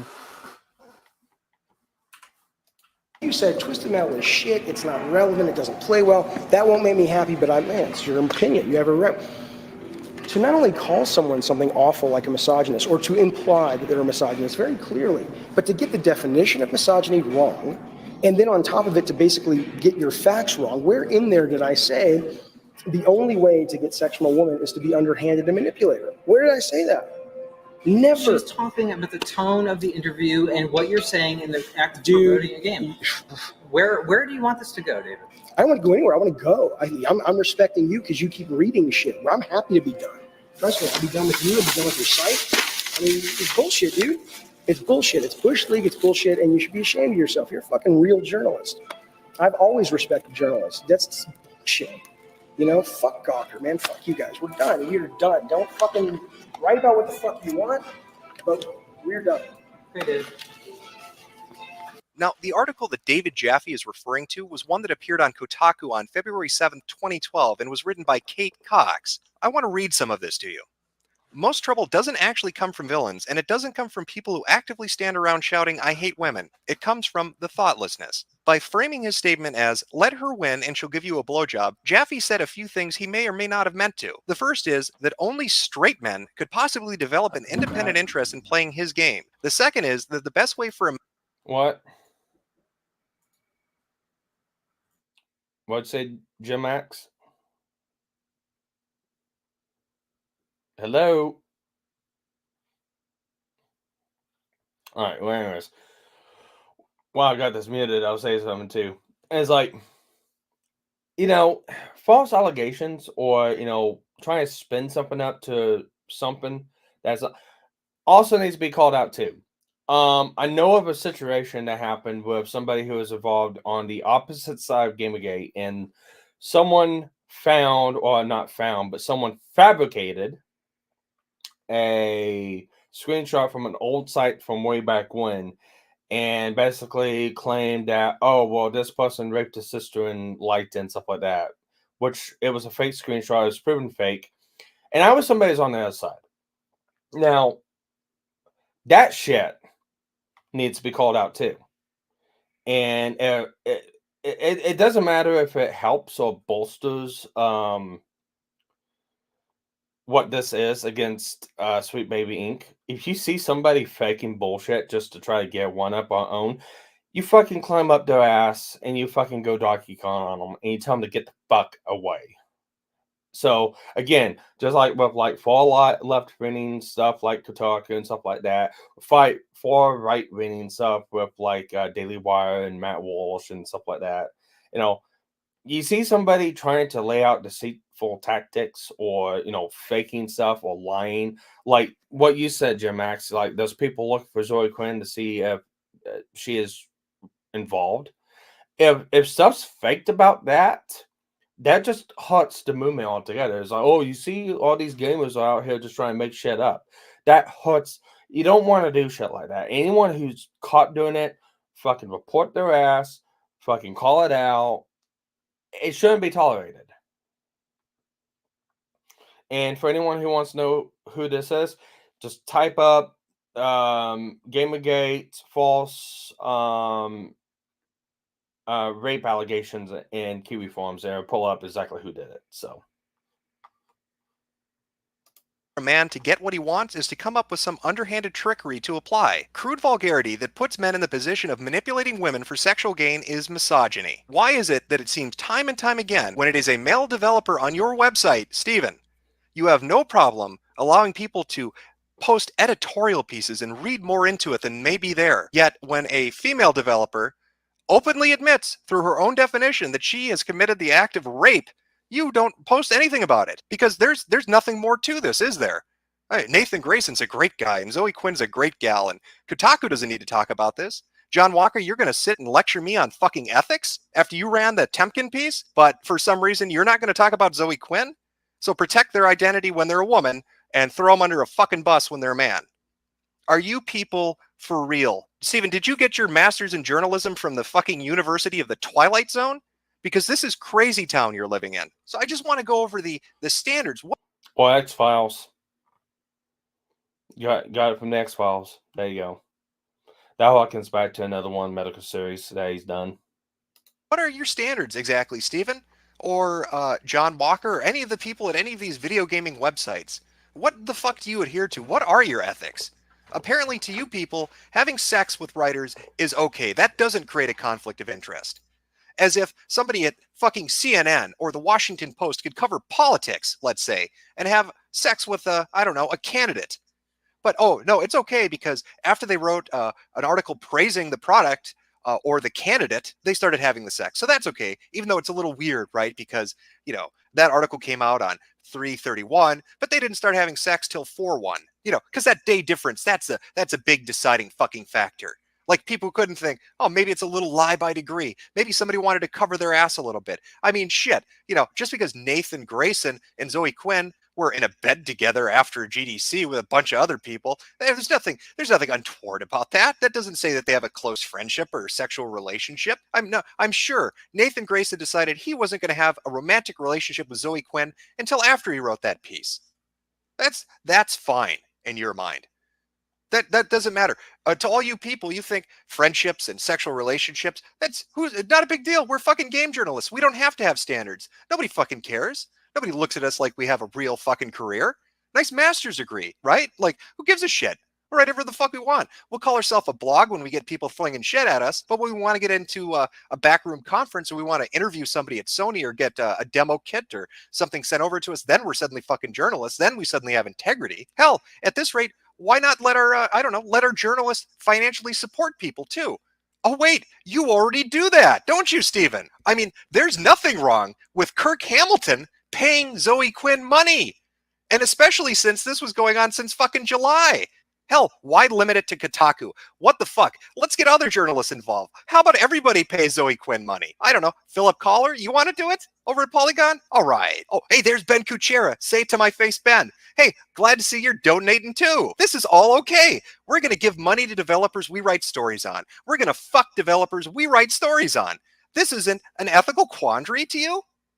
Are you people insane? Do you live on planet fucking nuts? Like, what is going through your head to justify this shit? And the cartwheels that you all do to jump, like, I don't understand it. I don't believe that somebody can be this intellectually fucking dishonest. It is apparent in your articles that there is an agenda-driven bias. It is apparent that you people have a relationship with certain developers, and that when they're in the in-click, when you're all communicating on your social media together and exchanging phone numbers and having romantic liaisons and financially supporting each other, that you will protect them at any cost. Even if that means disregarding people coming to you with a news tip saying that particular person that you're friends with, you're fucking, and you're financially supporting may be doing something illicit or underhanded. Right? I mean, that is the argument I seem to be getting from your fucking camp and all these other websites that are saying this is a non-issue. NeoGAF, it's a non-issue to you? This is all okay, NeoGAF. This is all okay. Financial, sexual, doesn't matter. Game journalists are a fucking joke, right? Who cares? Let it be corrupt. What do we care? It's just video games. Aren't you upset about Ferguson? Why aren't you paying attention to Ferguson? That seems to be the big dodge right now. Anything to not look behind the fucking curtain, huh? At this point, it's fairly certain that none of you really care about keeping your house in order. I mean, is there anybody out there that might care about that? Well, I mean, maybe this guy, maybe Maddie Lessem would care. I mean, he was one of the focal pieces of that article that Nathan Grayson did write about on March 31st of 2014, the indie game reality TV show that went to hell. You know, the one that sourced Zoe Quinn and Robin Arnott, two people who, by the way, had a relationship as well, but not like that matters. I mean, sure, Robin Arnott was on the chair of the Indie Arcade Selection Committee, from what I understand.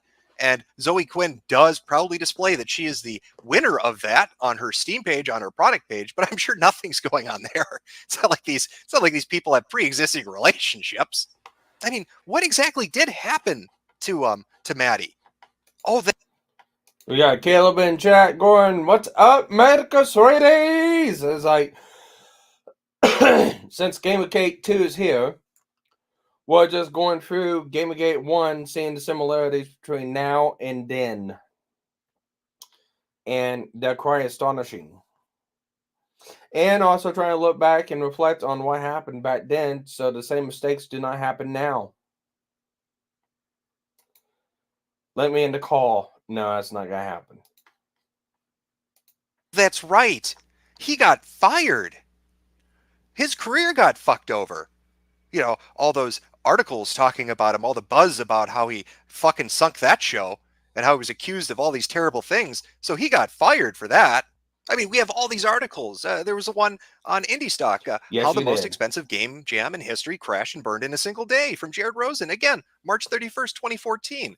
It's interesting, some of the things he says in that article, huh? Under the section Day Zero, where he talks about how Zoe Quinn and Robin Arnott described the incidents of Day Zero because he wasn't actually there. What is clear, however, is that the pair fought a fairly bitter battle over their contracts. And of course, later on he goes to say, and Zoe pulled me aside with Baby and Tom as she demanded Maddie's head on a stick. See what it is. There's nothing and untoward here. I mean, it's not like you could do a whois domain check and find out that Zoe set up rebelgamejam.com on the very date these articles ran, and that on this website for this game jam that has not happened and no information has been posted about, it states that Rebel Jam is currently being headed by Zoe Quinn, and that if you want to help out, please donate here. And where is here exactly? Well, it would be this particular PayPal account, the Quinnspiracy. And whose PayPal account is that? I mean, is that the game jam? I mean, it's headed by Zoe, but obviously this must be a group endeavor. So whose PayPal is that? Oh, that would be Zoe's PayPal, the same PayPal she links to from beesgo.biz, right there at the tip me portion. That's weird, isn't it? That somebody would have a game jam donating directly into their normal PayPal account where they take tips. How do you separate that money? How do you keep track of it? One could almost argue, looking at this, that Zoe is taking money for something that's never going to happen into her personal account and spending it and not putting up any information to update anything on. So I wonder what Maddie would think of all this. I mean, from his perspective, he's looking at a person who wrote an article about him, Nathan Grayson, who's confirmed to have a relationship at some point, a romantic or sexual relationship with the person he sourced in a story, Zoe Quinn. The other source in that very same story, Robin Arnott, also is alleged to have a sexual relationship with Zoe Quinn. On the very day these articles ran, talking about how badly he fucked up this game jam, Zoe Quinn establishes her own game jam with a PayPal that directly links into her own private account, where she takes money and doesn't post updates. That would look rather fucking suspicious. Like perhaps there's collusion going on. Perhaps there are pre-existing relationships which are altering the truth of the event. Perhaps maybe some of the key players intentionally fucked up a $400,000 game jam for this sole outcome. Who knows? I mean, hell, he could think up a lot of things, like the phone number to his lawyer, and a good court to drag Gawker's ass into, since they're the parent company of Kotaku, who all these people are associated with in some weird, vague way. All these different journalists and developers, and they all seem to have these relationships and don't mind putting out bad press about certain individuals and apparently profiting from it. That would be my guess as to what Maddie would think in this particular situation. It's now been 7 days since the Zoe Post blog first went up online. In the time since then, numerous new allegations along with pieces of evidence have come forward showing different kinds of relationships that have existed between the gaming press and different developers. These relationships have run the gamut from close friendships to sexual and or romantic relationships to even financial support. There have been allegations that have been mounting that there's favoritism shown and that there's bias in the coverage. And yet, throughout it all, the gaming press refuses to address any of it, instead insisting to call the people that are interested in finding out the truth misogynistic or sexist or nutcases and idiots. If you want to demean those people that are looking at you right now with a critical lens, go right on ahead. but you are not going to be able to keep ignoring the mounting evidence that there is something seriously corrupt in your particular industry. If you want to wear the moniker of journalist, you'd better start fucking acting like a journalist. It's well and high and mighty to say that you have ethics and standards, but if you don't put those into practice and actually walk the fucking talk, they mean zero. And with every single blog post that you write saying you won't negotiate with terrorists as if labeling us like that is somehow going to make us go away, you just prove that you don't know what you're up against. So let me remind you. I've gotten reckoning here to end the borrowed time you've all been living on. Pure evil. I'm necessary evil.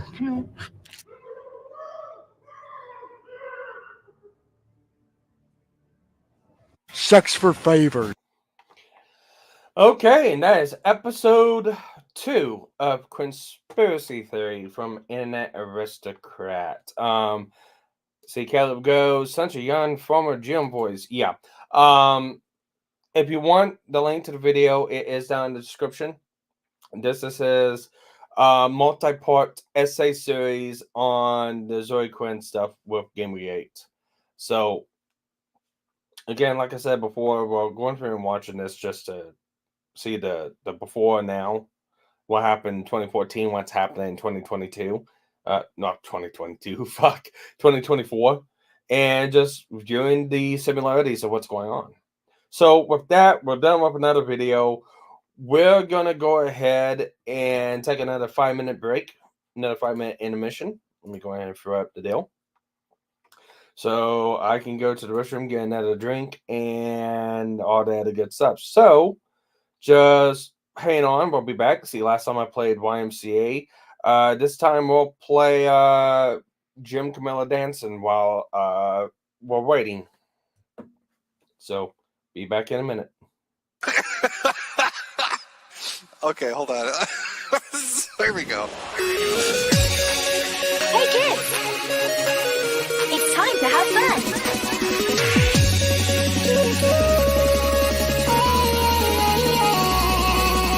Ready, set, go!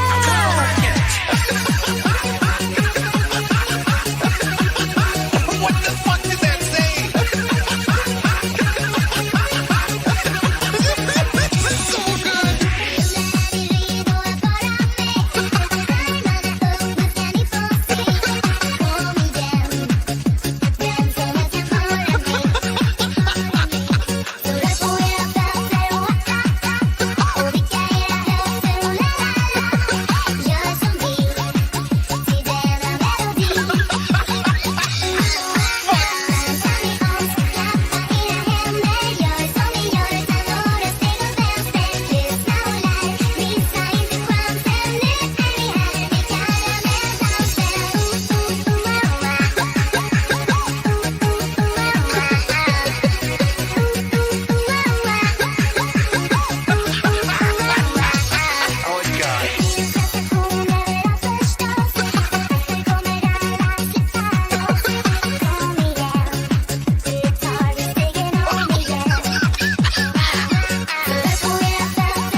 God bless whoever edited this video. That was the perfect ending to it, I'll be honest with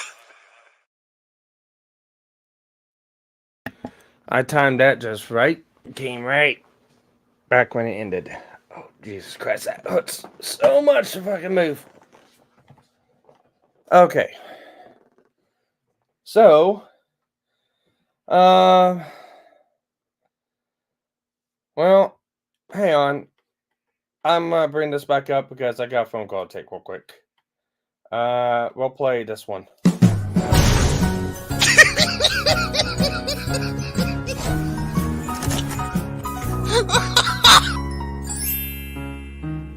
That was fun, but now you're done. You're out of luck because you suck. You're not quite as good as everyone else who plays it. Don't continue, just give in, you silly boob. You fucking noob. Just turn off the power and cry yourself to sleep. You pussy, you will never get ahead. You might be better off instead. And nobody in the whole world would ever miss you. Everybody's talking smack and told to you behind your back about how you're such a pathetic excuse for lies. So grab a knife and take a stab. You handicapped vagina scab. You honestly make me sick, and I want to kick you. How'd you even learn to walk, your wrinkly little poodle cock? If I were your mother, I'd drown your ass in boiling water. You're a sack of putrid shit. Dig a hole, jump in it.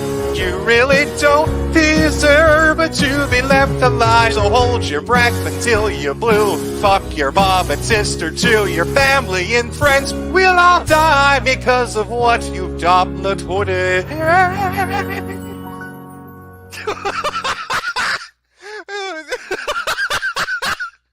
Okay, I gotta hear that again.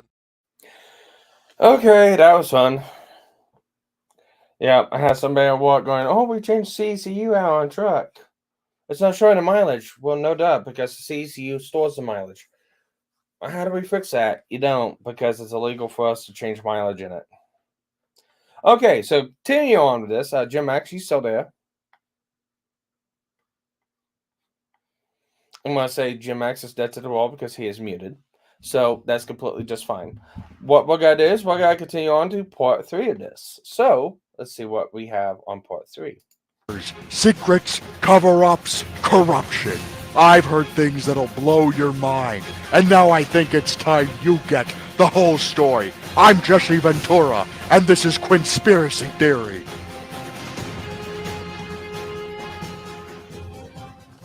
It has now been 2 weeks since the Zoe Post blog first went up online. And in the span of 14 days, a lot of things have happened. One of the most striking of which would be the pushback on the part of gamers. It is a pushback against a corrupt gaming press. And believe me, when I say they are corrupt, that is exactly what they are.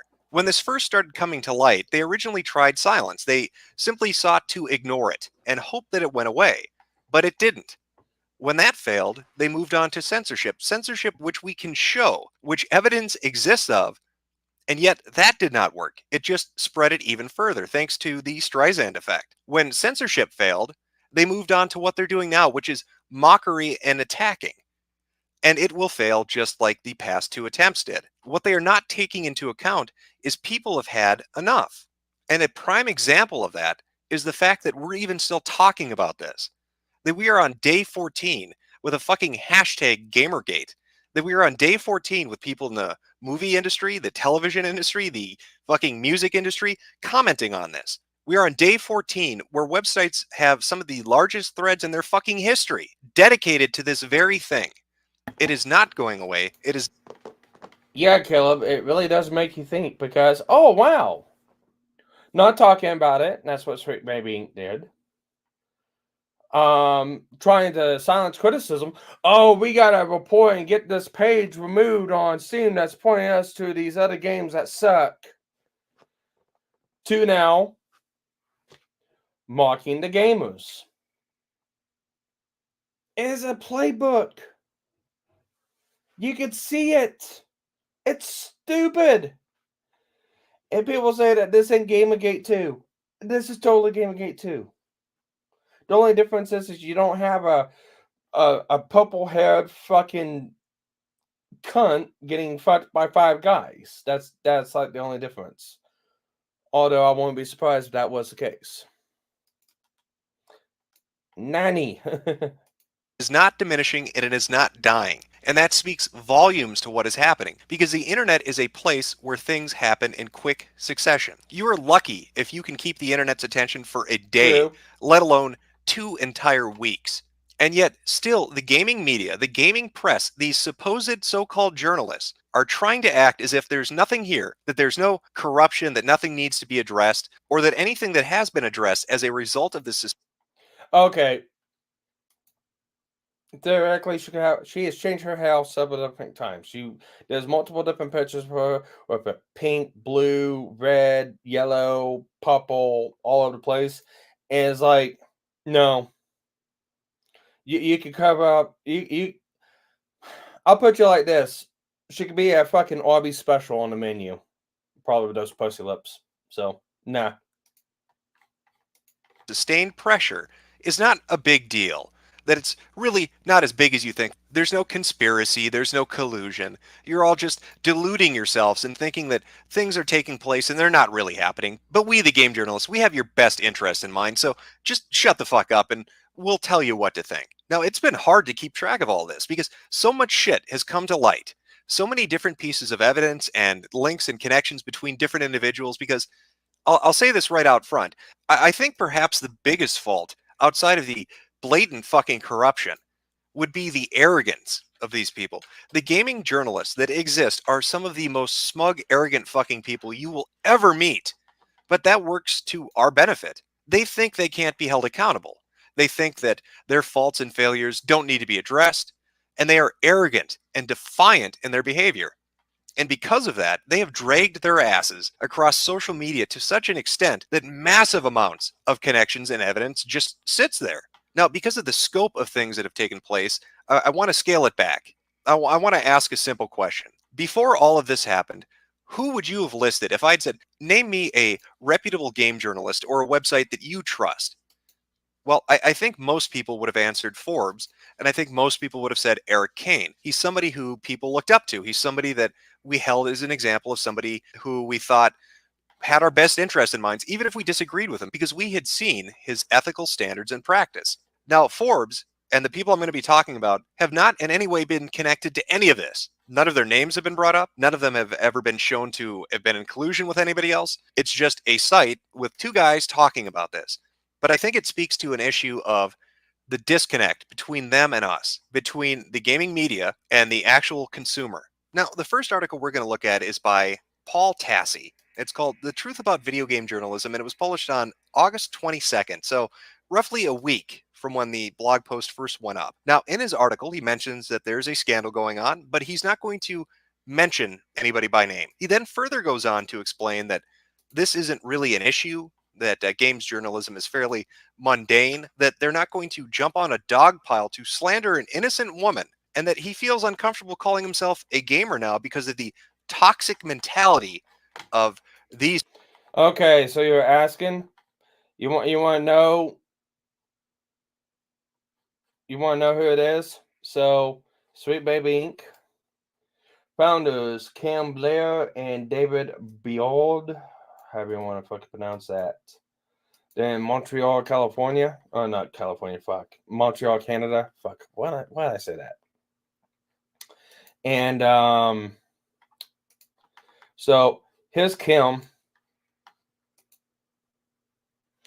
She looks like a Vegette from Harry Potter. Whatever her fucking name was. Bellatrix. She looks like a Bellatrix wannabe. That's the female. And then if you want to know who the guy was,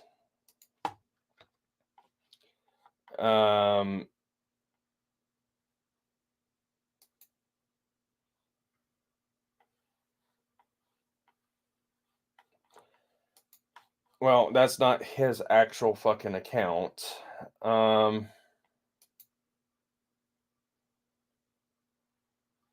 don't know if that's his actual fucking account either.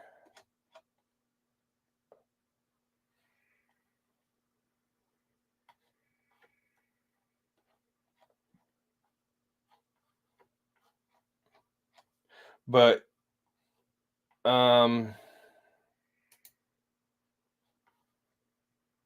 Sweet Baby Inc. has long. Where's it at? Where's it at? Where's it at? Anyways, but no, that was the guy and the girl behind Sweet Baby Inc.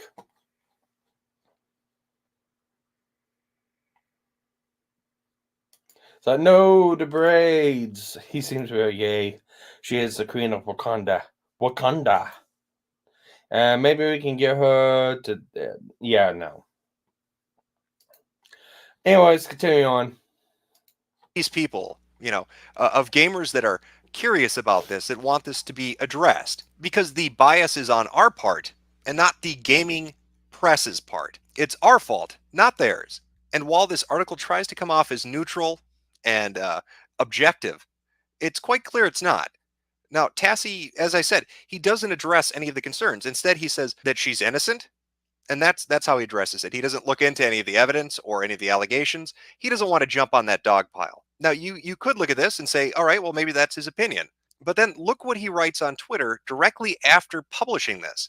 This is from August 23rd, from Paul Tassi on his Twitter account. All this, but doesn't this raise questions talk, reminds me of people being mad at the media for failing to prove Obama is a Muslim. If I had to guess, I'd say there's some overlap in those crowds. Now, that's ironic coming from Paul Tassi, because in his article, he states, ideally, we'd like to do so without being insulted. He doesn't want to be insulted as a gaming journalist. He's just trying to do his job. Even though he's going to spin a narrative that anybody questioning this is toxic, and that the woman in question, who he won't name, is innocent and being dogpiled on by horrible individuals. Apparently those that think Obama is a Muslim. So it really throws the objective nature of his article out the fucking window. That's not really journalism. There's no investigation taking place. You're not addressing anything. You're just putting up a smokescreen. It's an article that doesn't talk about anything. But it's not Paul Tassi we're interested in, is it?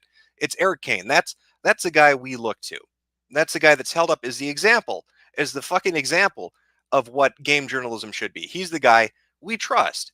So let's take a look at his article. It was Sex, Lies, and Video Games, and it was published on August 26th, so it's 4 days after Tassi's was put up. Now, while Kane's article does go slightly farther than Tassi's did, again, it's another non-piece. There's no real investigation taking place. It says there was a scandal. It mentions some partial details, but that's about it. And instead, it veers off. It veers off to talk about something he says echoes Jim Sterling's earlier statements about how journalists have a tough job and maybe it's hard to keep relationships separated, but let's not go into any specific detail.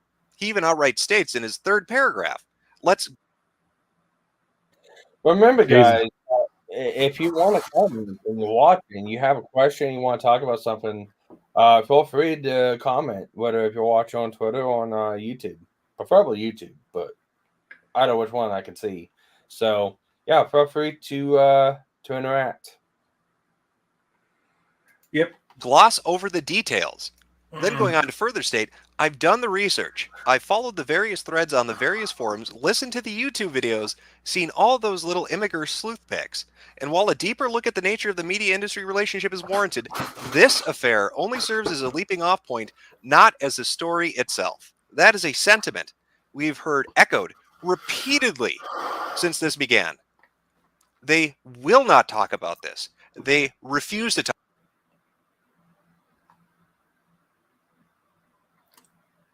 Had you told me it was a white girl with pink hair or a black girl with the braids. Oh, I'm muted. Okay. Yep. There we go. It's like, Thomas, it's like, I know my almonds have been activated. Well, that's good. I rub them together. Caleb goes, imagine my shock. Almost like they actually love or play video games. They don't.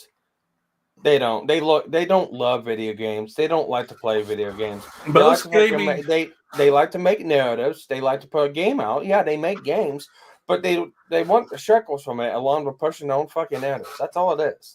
That's nothing more. That's a game journalist. I have yet to meet a game journalist that actually plays video games. I mean, they play the games, but they know what they're talking about. Niche gamer and anime outlook, or two journalists, two journo sites.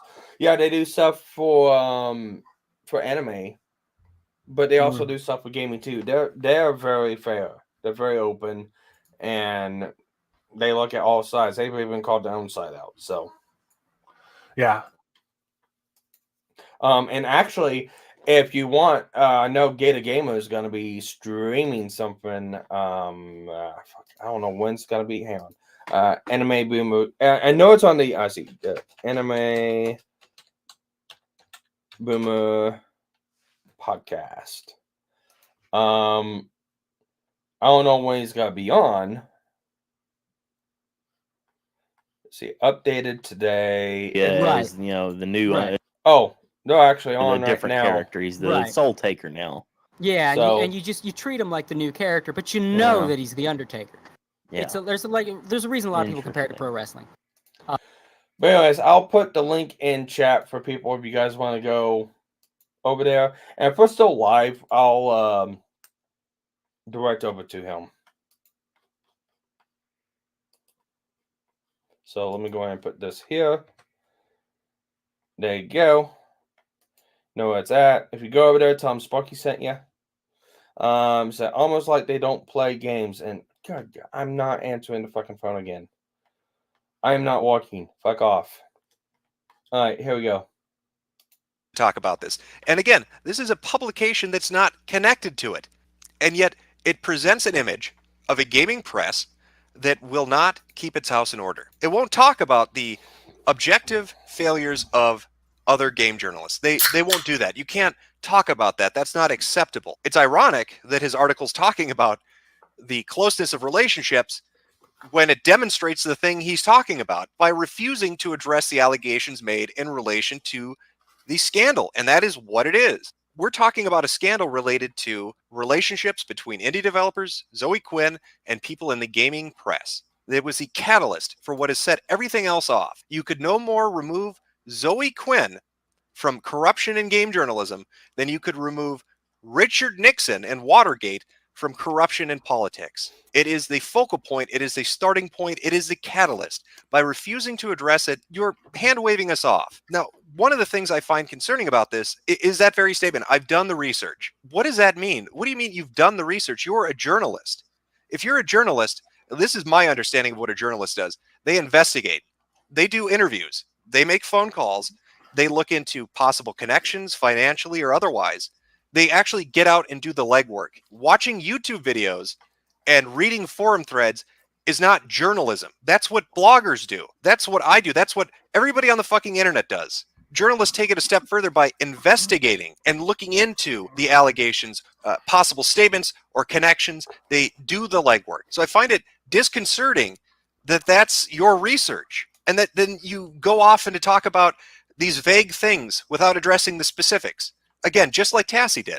Now, later on in the article, you state, under this whole social justice warrior thing is a mess, just a complete mess. A fairly substantial set of gamers is absolutely obsessed with the so-called SJW, the White Knights of Games Media. And you talk about how you don't really understand that. You don't understand what an SJW is, and you're questioning, are you one? Because you believe in ideas of equality. Now, I find this supremely fucking funny because of something Eric Kane posted on his Twitter. This is from August 28th. I'm saying Divinity Original Sin is best game of the summer. What's yours? Putting aside the differences we may have in what a journalist does in regards to actual research before they publish an article. You stated, I've looked at the pics, I've followed the links, I've watched the videos, and you don't understand the whole SJW thing. Then you go on Twitter. And you say your favorite fucking game of the summer is Divinity Original Sin. Here's a fun fact. If you go back and look at that first video I put up, you might have noticed this blog post talking about hypersensitive journalists, white knights, and social justice. In fact, this particular person talks about how it interferes with their ability to do their fucking job as a creator. Do you know what game they worked on? Divinity Original Sin. God damn it. All right, hang on. I'm going to do something real quick. Because I think they're going to go offline. The big alien. I don't think it did as well as Left 4 Dead did. But he started a YouTube channel talking about tabletop stuff, and it blew up for him. And he's had several huge Kickstarters, and they just had a Kickstarter for their own game system. And Evolve was the game, yeah. the writing was not the issue. I think sub the asynchronous gameplay and sort of turned like. people off. But it's there's a lot of money at play. There's a lot of characters that are now making a push for it, and there's a lot of money being thrown around. And let's see. Interesting time. Remember when space to see who's going to be. Remember when we're told doing our own research was bad, good times. Well, I good feel thing. Like no one just I accepts want the Dungeons talking and points Dragons to without take question. a little bit of a hit, not just because of the and then the Baldur's Gate, and also during all that, Baldur's Gate comes out and just blows past everybody's expectations. Wipes everybody away. Yeah, it's great. So that's going on. So great. Yeah, I would like to see Dungeons and Dragons take a hit because I would.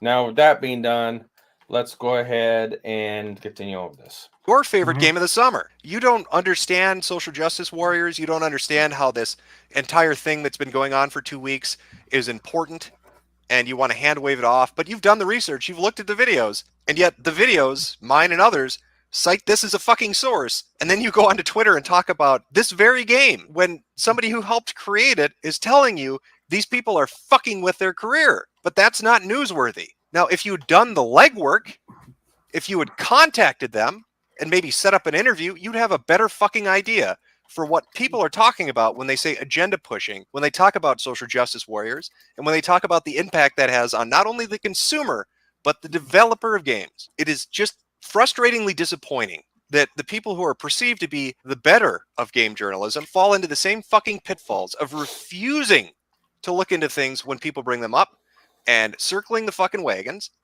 because you don't want to fling shit at your other fellow professionals, do you? That's what it feels like. So when you have all these different gaming sites putting media blackouts in place, refusing to talk about shit and covering each other's backs, why do you think there's a notion of conspiracy? How do you think that makes you look, Eric? How do you think that makes your profession look? Go check out the fucking, hashtag Gamergate. Maybe go do some more research, read some fucking tweets or something. Hell, at this point, I may as well become a contributor at Forbes. Why not fill out an application? Because obviously the bar has been set really, really low. Why not? Why don't I get a job as a journalist there? And I'll read some fucking tweets and then whip up an article about it. Because that's apparently what research is nowadays. But you might be saying, wait a minute, Jim, you're a giant asshole. There's no way you could be a journalist. Well, I beg to differ. Let's take a look at some of these journalists and what they've been writing recently. Oh, here's one. Somebody asked, what does gamer even mean to you? And the response from somebody who's written articles for Polygon and other sites, shit person who cares way too much about video games. That's great. Good idea to insult the demographic. When I think Polygon from now on, I'm going to think people who think I'm an asshole and don't like people who play video games.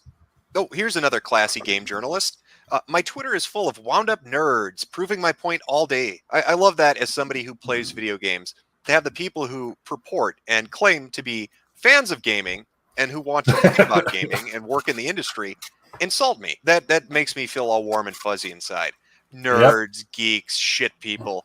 That's a really smart decision, and it doesn't make you all look like a bunch of bullying assholes. They may be saying, but again, Jim, you're a giant dick. That's true, but I'm not going around claiming I'm a fucking journalist, am I? You don't see my name left up on Kotaku. I didn't go get a master's degree in journalism, did I? But these people want to play pretend. They want to write on video game websites and pretend to be game journalists, and then go and behave in abhorrent ways. No, maybe they're just a little bit salty because, somebody, don't want to name drop them because they've been really pissy at them lately, tore them a new asshole so fucking large that you could drive a semi-truck through it. And they are very angry about that. Because it's not somebody they can just push around. It's somebody bigger than they are. It was just they don't like that. They don't like the idea that somebody in a position of power wants to take a shit on them. Like, they're taking a shit. That was, I forgot about that take. We got Albert Cole going, gamers, problematic. Yeah. Adam Baldwin is fucking shit. I love him. He is fucking awesome. Oh yeah. Shit on us.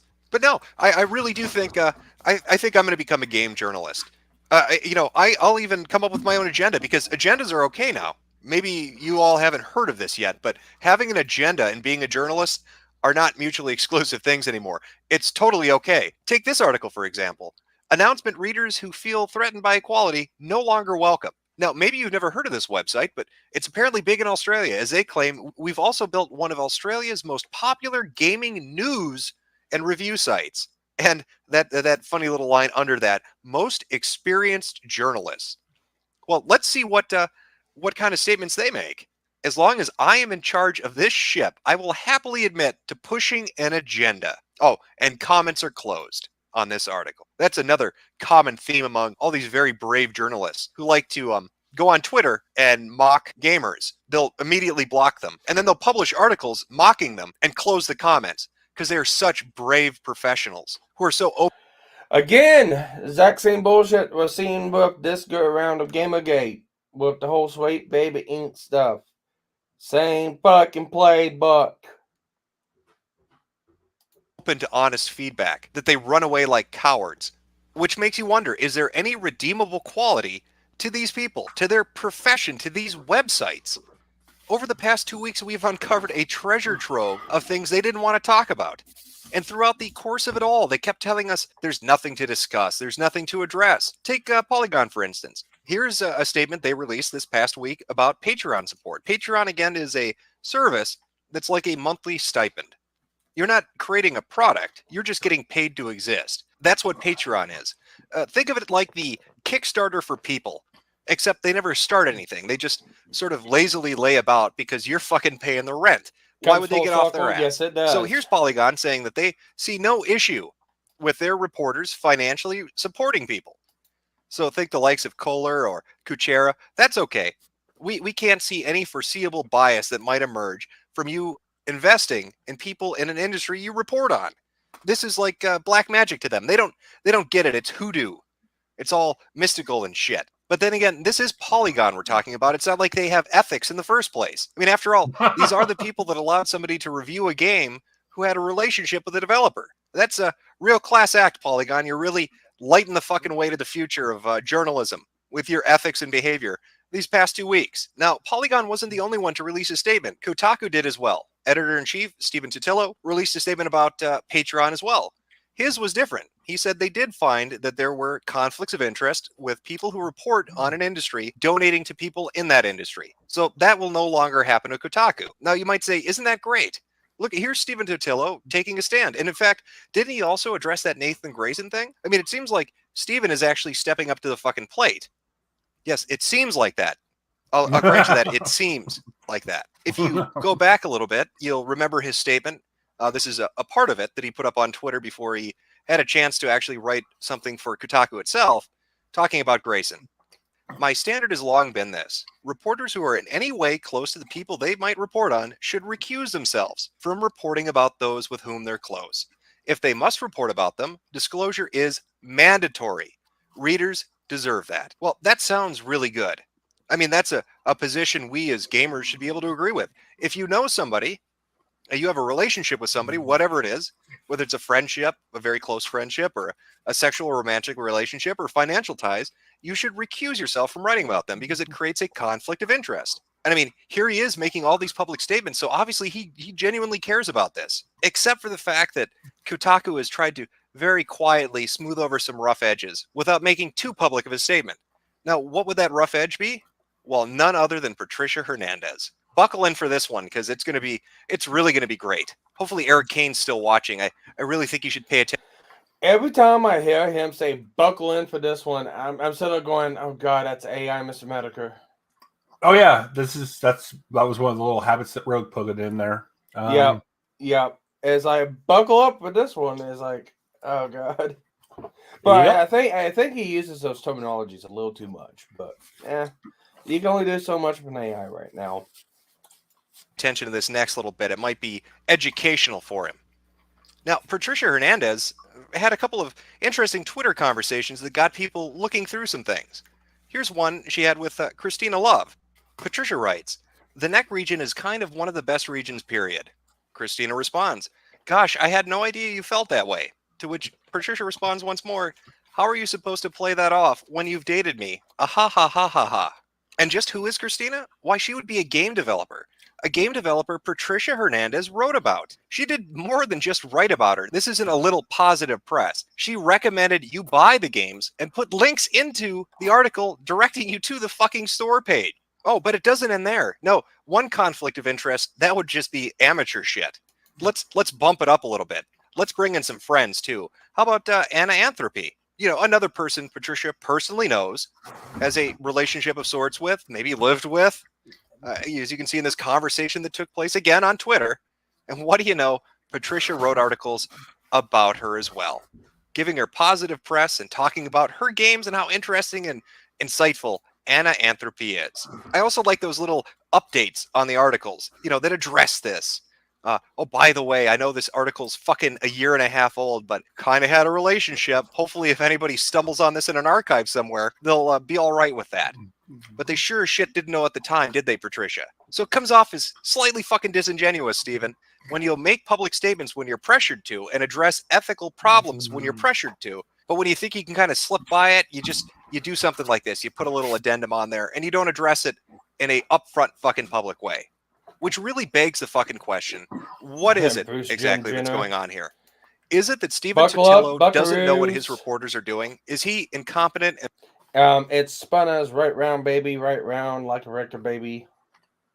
Sweet, baby, ink, right round. Why do I feel like I'm talking like mush when I say that? It's like, sweet baby, ink, right round, baby, ink, right round, record, baby. I don't know why. I feel like I'm talking like mush when I say that. You are.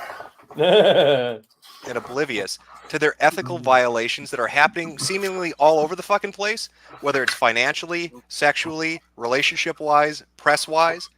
Or is he totally aware that these things are going on, but doesn't see a problem with them unless people pressure him about that? Because he's only responded to all of this shit ever since that blog post went up. So when I see other reporters saying that this is a non-fucking issue and a non-story and Gamergate isn't a thing, and we don't need to talk about Zoe and all that related shit, I don't believe it. Hell, just in Kotaku alone, we have multiple examples of ethical breaches. And time again, we're met with the most bizarre of responses, which makes me, like I said, wonder, what exactly is going on? Are you unaware that your reporters are out of fucking control? That they're having sex with people in relationships and reporting positive press in their favor? They're linking to their store pages and promoting their products? Were you unaware they're financially donating to people in an industry they cover?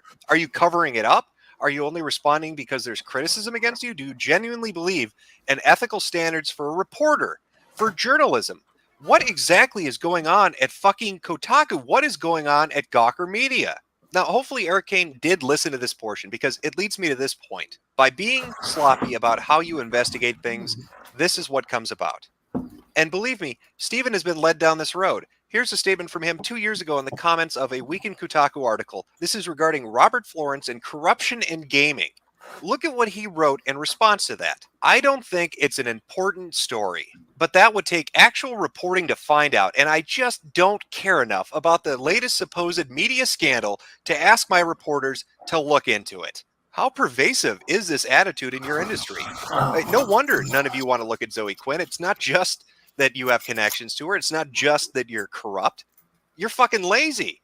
You don't want to be bothered to do the work. That requires effort, and who wants to do effort? You're just glorified bloggers.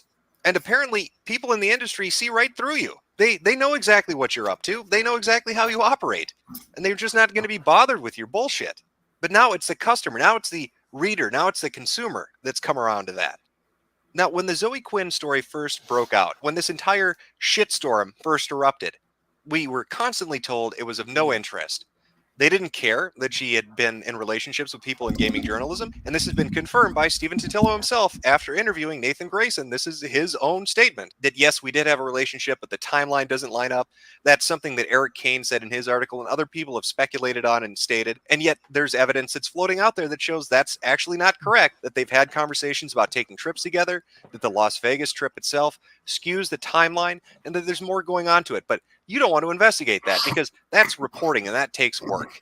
Just like I'm sure you guys didn't care about the fine young capitalists getting their shit kicked in by Zoe Quinn, having evidence of this taking place. You don't care about that. Who cares? It's just somebody trying to support women in game development. You don't care about women in game development. You care about putting on a false face to make a profit. You clickbaiting cowards. I mean, my God, right now, at this very moment, there's a plethora of connections and information relating to this entire thing. Here's a tweet to Zoe Quinn back in February. We exploded their site, oh my God, us. To which Zoe Quinn responds, oops, we DDoSed something by accident. Now, if you look at the entire conversation, it's them talking about harassing the fine young capitalists. It's them talking about going after the fine young capitalists and throwing out criticisms that are frankly untrue and have been proven to be untrue. Now, who exactly is that that's making that tweet to Zoe? That's kind of interesting. I wonder, do they have any connection to any of this? Why, that account, that Twitter account, is owned by Maya Kramer. Well, who is Maya Kramer? Well, Maya Kramer would be in PR. More specifically, Maya Kramer happens to have connections. She works for Silver String Media. And guess who happens to be an advisor on Silver String Media? Anita Sarkeesian.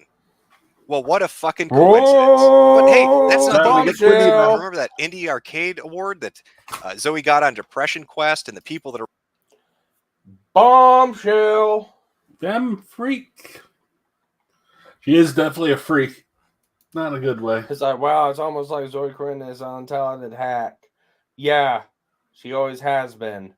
Same with all of them are. Same with Anita Sarkeesian. And all the other game journalists at Kotaku. Yeah. One problem I love about AI is gonna take the fucking jobs because you know what? AI can actually write a better article than they can. That's the sad part. You want to know how I know? Watch AI MisterMetokur. That is role playing of Metokur talking about a subject we ask it to talk about. That's a lot better.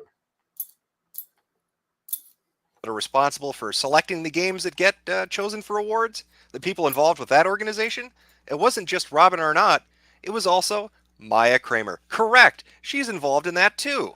You know, speaking of Anita Sarkeesian, what has she been up to? Well, that's an interesting tweet. Video games, misogyny, and terrorism, a guide to assholes at badassdigest.com. Well, let's go take a look at that article. Well, that looks like a wonderful article. Let's see. So, because you can't say Kotaku without saying ew. I love that stupid pun. Thank you.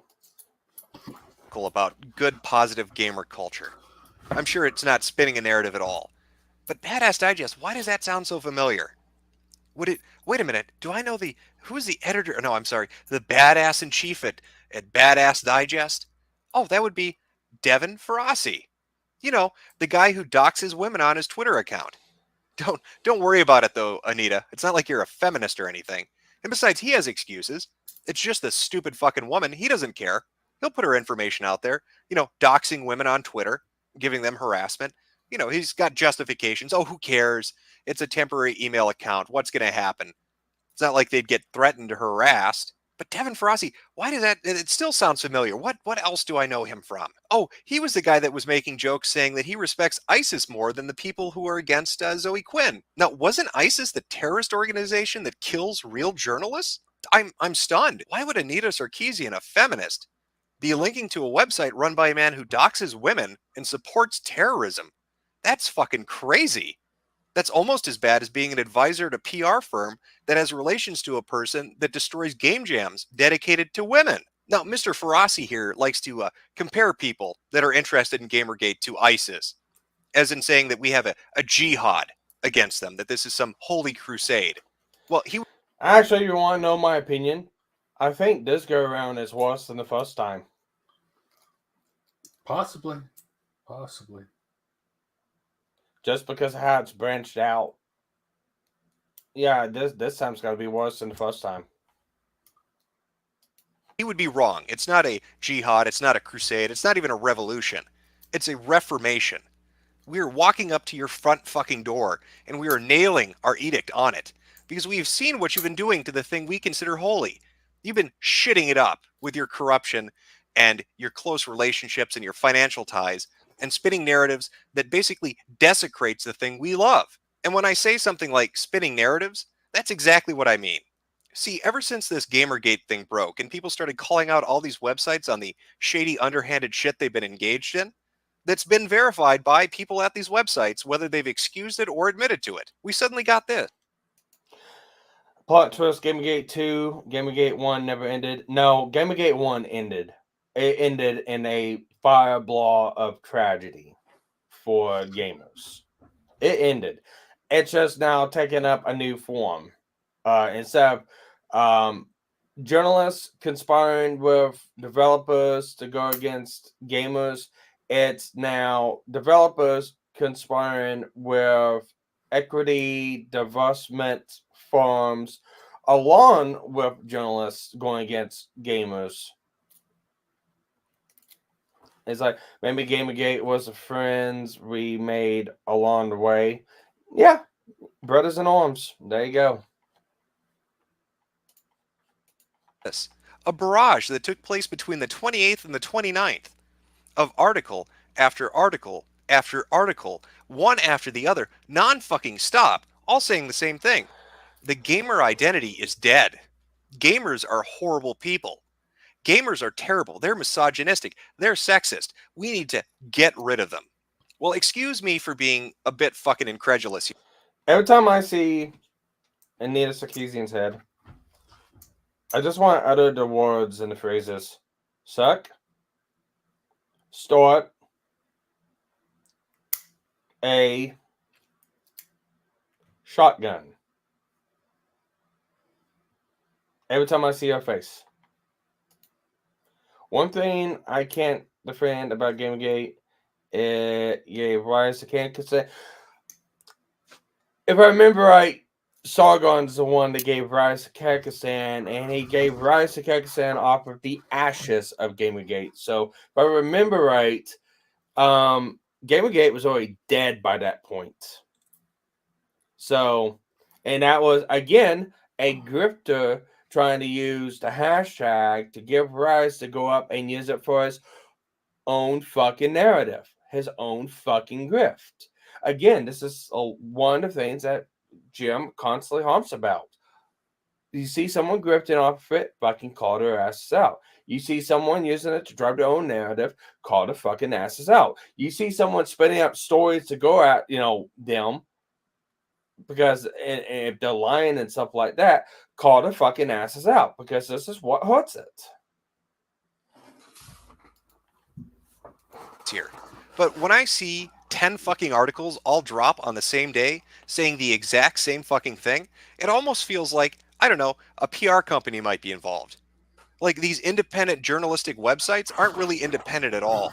Like, maybe they're colluding with one another to put forward a narrative, a message, a talking point, or an agenda that they want. Bro, are you hearing what I'm hearing? Is he calling out the fucking prediction that Sweet Baby Ink's going to be a thing? Oh yeah, eventually. This was bound to happen again. It wasn't if it was going to happen. It was going to be when. Yeah. There was just no doubt about it because of how it ended. The last one ended. Yeah, but no, the way he's describing it is like that's Sweet Baby Ink. Oh yeah, it pretty much is. I mean, there was only a couple ways this could have gone. So.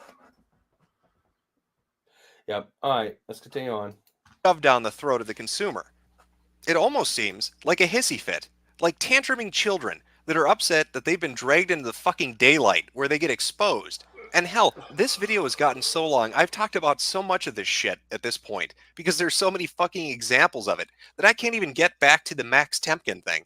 Yeah, that's right. Apparently Zoe Quinn's ex-boyfriend posted more information in relation to Max Temkin's rape apology that he posted online. Apparently, guess who wrote that for him? Zoe Quinn. And why did she write it for him? Because he was going to financially support her game jam, and she didn't want bad PR. So she wanted to craft a message she thought would appeal to people. Are you fucking kidding me with this shit? Does it ever end? Is there a bottom? Have we reached it yet? Nope. I can't tell anymore. Still going. I want to drop a fucking nickel today. and listen to how long it takes before it starts bouncing off something. For the past 2 weeks now, we've been repeatedly told that this is a non-story and that nobody's interested. And yet all the information... Is that supposed to be a content cop? That is the South Park cop. I don't know. I mean, content cop before. I don't know. That just might be a reference. Yeah, maybe. We have says otherwise. Site after site has repeatedly talked about it. Some of the biggest threads that have ever appeared on forums are about this very thing. Websites that are repositories for information have been accessed hundreds of thousands of times. Google searches 500,000 fucking times. It gets bigger and bigger by the day. If you think attacking us and trying to spin this on us is going to work, you are sadly mistaken. And I think perhaps the craziest thing about this all is that somebody needs to get a hold of Jeff Keighley and tell him to say thank you to Kotaku and Polygon and Rock Paper Shotgun and all of the others, because they've made him look good. Guess whose name hasn't been connected to any of this shit? Jeff Keighley. Guess what website hasn't been connected to any of this shit? IGN. He may be the fucking Dorito Pope, but at least he's clean in my eyes. Because after all, popes are celibate. And that's how I know he, sure as shit, ain't one of the 5 guys. Sex for favors, secrets, cover-ups, corruption. Okay. We are on to the 4th video. Is that the... Yeah, this was the 3rd video. This is the 4th video in the conspiracy thing. So, like last time, I'm gonna put up some music. We're gonna take a bit of a break, a little bit of an interlude. So let me get this up. Gotta play some music. I'm gonna pull a Jim, even though Jim's the one that played the song I made. You guys gotta listen to some Kenneth Paul singing Rhythm of the Night. So be back in about within 5 minutes. This is the rhythm of the night. The night. Oh yeah. The rhythm of the night. This is the rhythm of my life. My life. Oh yeah. The rhythm of my life.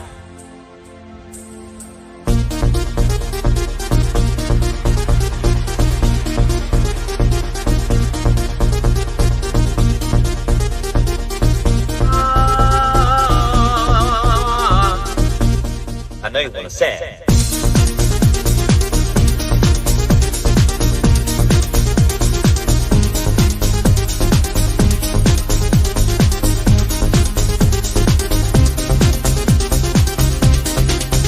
You've got some noise on my face. All sunshine in an empty place. Take me to downtown, and baby, I'll make you stay. Oh, I can't help your pain.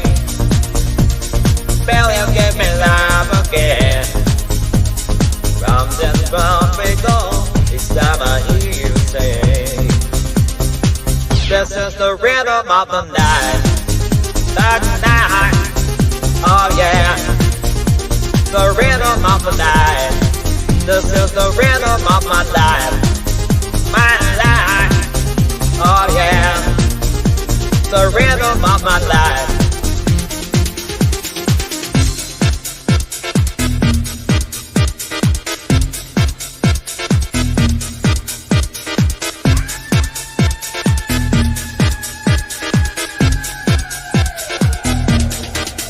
Won't you teach me how to love and learn?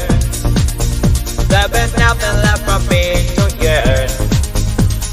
Think of me and burn, and let me hold your hand. I don't wanna make no volunteers. Play a sticker that I'm on my knees. Sing that song to me, no reason to repent. I know you wanna say it. This is the rhythm of the night. The night. Oh yeah. The rhythm of the night. This is the rhythm of my life. My life. Oh yeah. The rhythm of my life. This is the rhythm of the night. The night. Oh yeah. The rhythm of the night. This is the rhythm of my life. My life. Oh yeah. The rhythm of my life.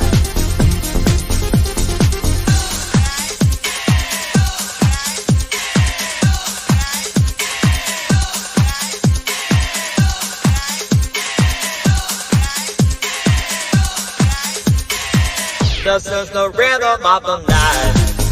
That night. Oh yeah.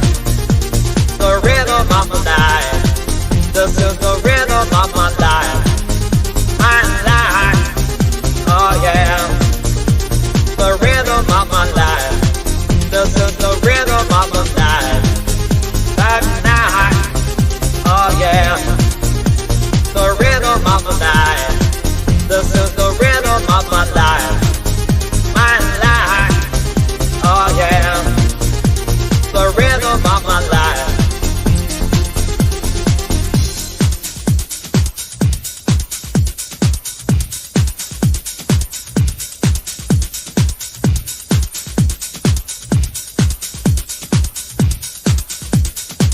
This is the rhythm of the night.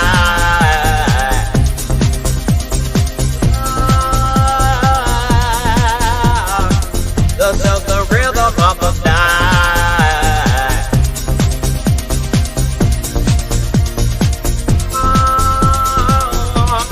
Rhythm of the night.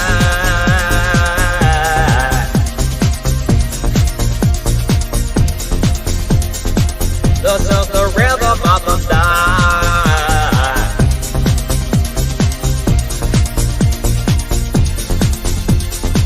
This is the rhythm of the night. That night. Oh yeah. And to cut that short, I am back. I don't know if Jim Max is back or not, but I'm here. I got me something to eat. I'm gonna be muting myself watching this eating, and yeah. No, don't even worry about it. I already ate during the stream. I had to go get pizza.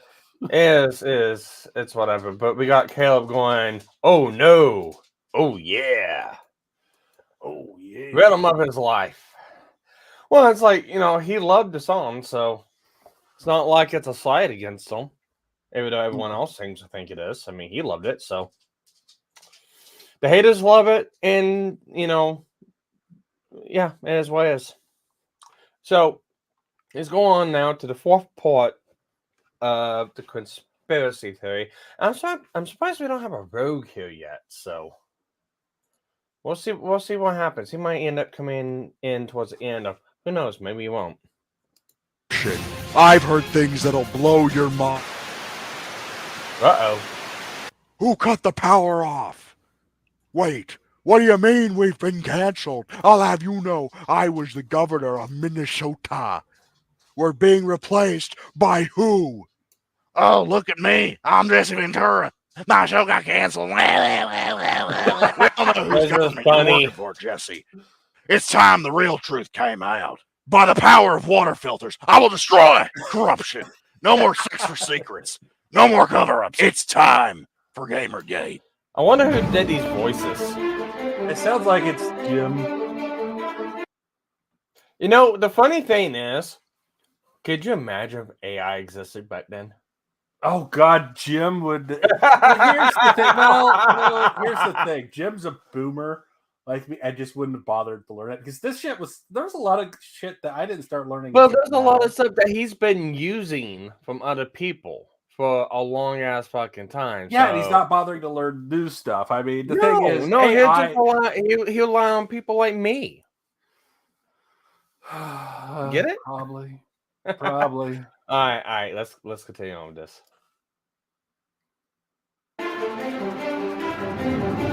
Welcome to Bizarro Land. It's the sort of place where electronics arts employees make reasonable statements, where Bobby Kotick is once again proven to have keen business intuition when it comes to certain individuals and their ability to manage projects and handle money. It's the sort of Twilight Zone-esque reality where site owners who've had positions in the past have seemingly swapped them, a la some digital version of Freaky Friday.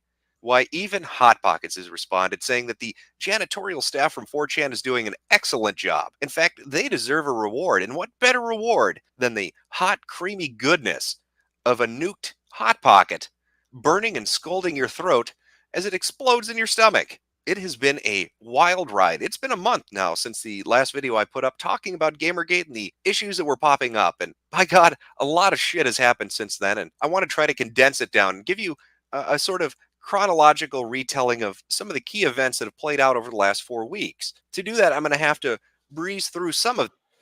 Let's see. To be fair, Jim is spending all his money on his robot that will keep him smoker cackling for. That's being done for free. So we're not being paid by Jim. That's No, being done for free. Jim is not spending all his money on a robot suit.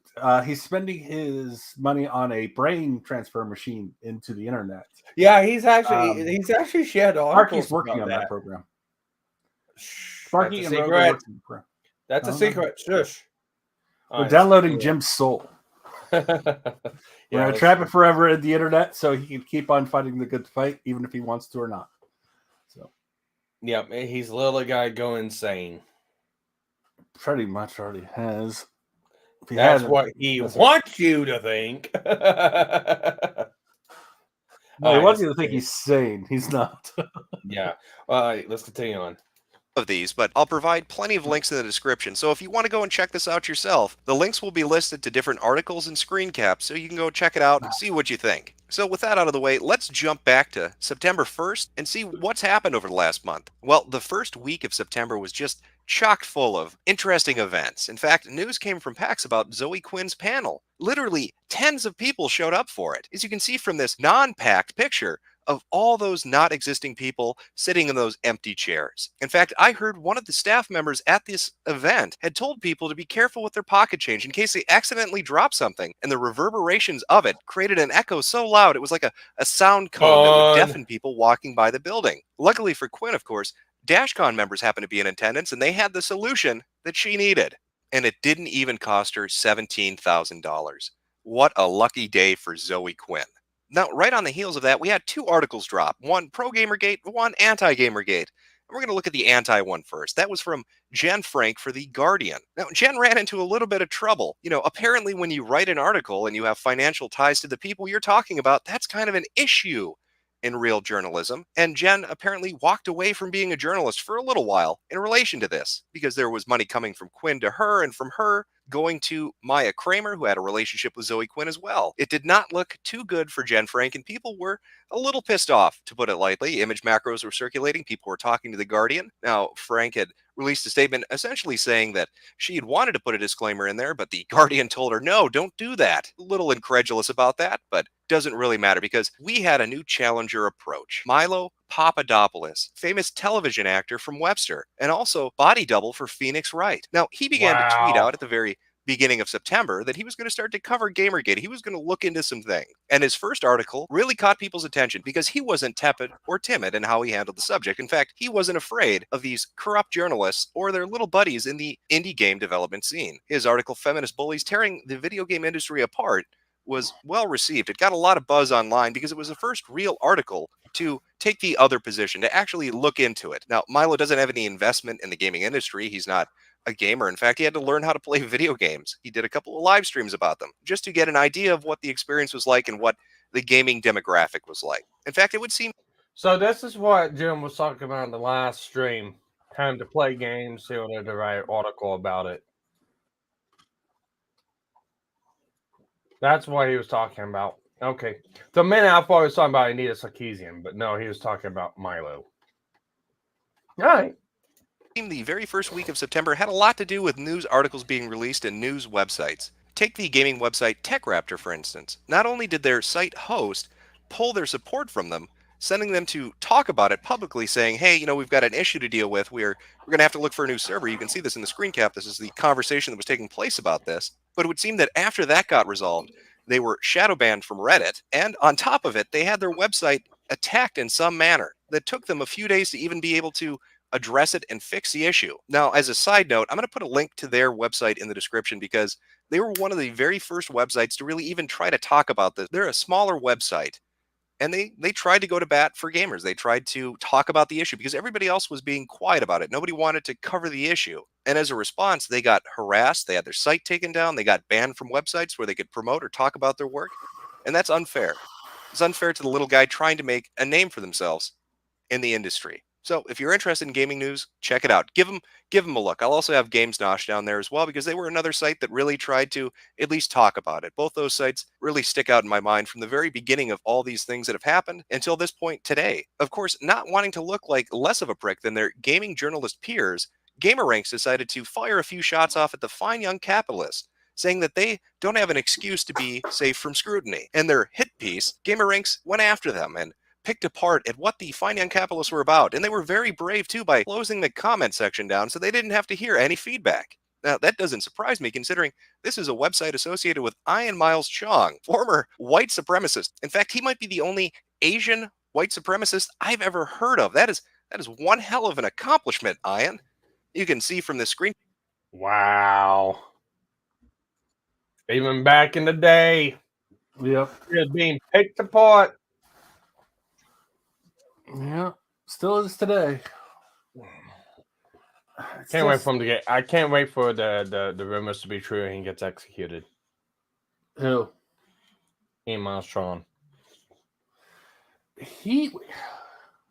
Where is he right now? Malaysia. He's still writing stories, so I don't know what's going on. Yeah, I know. He got removed from one site. The site that he said he was running for, he got removed from it. So. Yeah, he's still writing, but he's writing in the same capacity as Ralph does. So, take that with however you want it. So, all right. I've never really had much of an opinion on Ian, except for the fact that he's an idiot. He grifts a lot. Yeah. So if you see Ian Miles Chong pop up in Game of the Gate 2, you fucking nail his ass to the fucking board. I think he's going to stay away from it if he's never mind. He's not but smart. He should stay. Yeah, I know. All right, so let's go. Screen cap that floated around shortly after this, that Ian has one hell of a history and some very unique viewpoints. Now, he's gone onto Twitter afterwards to say he's a changed individual. Now, instead of being a white supremacist, he's just an asshole in general, using social justice to beat up on people he doesn't like. Seems like a brand new leaf. He's really turned it around. Give him a golf clap if you can. Now, for those of you not familiar with who Ian Miles Chong is, he is a self-described turbo-feminist. He was also working at the site and defending it during the KSI incident, where he had gone up to people at a convention and motorboated a few chicks. Ian had gone to Twitter to say how terrible this was and had articles on GamerRank saying how horrible this was, until the very woman that was motorboated by KSI in that video went on Twitter herself and told Miles he needs to get fucking laid and stop putting his nose in other people's business. Apparently, that advice did not stick. And closing out that first week of September, we had a bit of a bombshell drop, especially in relation to what was going on at Reddit. If you recall, a lot of people were getting comments deleted, especially in that Total Biscuit thread. Let's see. That's what he. All right. Yep. There we go. And we got MCK. Sup, nuts? What's up? What's Just up? watching a little bit of Aristocrat. Watching his coverage of the Quinnspiracy, basically the Gamergate 1 stuff, and comparing and contrasting to what's happening so far right now with the Sweet Baby Inc. and Gamergate 2. And shocker, it looks extremely fucking identical, except for the fictional consultant company that Jim was talking about in Gamergate 1 is actually legitimate in Gamergate 2. That's the only difference. What a handsome aristocrat. Okay, let's continue on. That had upwards of, I think, 25 to 30,000 comments, and tens of thousands of those comments were deleted. Threads were being taken down at a majority of subreddits. People were getting shadow banned, and even more recently, we were just talking about TechRaptor having their account shadow banned. Well, this was a leaked interview between a moderator or former moderator at Reddit that helped to highlight some of the issues that are going on with the administration of the website. And it covered a lot of things, talking about hidden code, bannable word lists, allowing certain people to be doxxed because the administration didn't like them, people being threatened with being labeled a pedophile for trying to provide security for users on the website, as well as their attitude about shadow banning and deleting topics.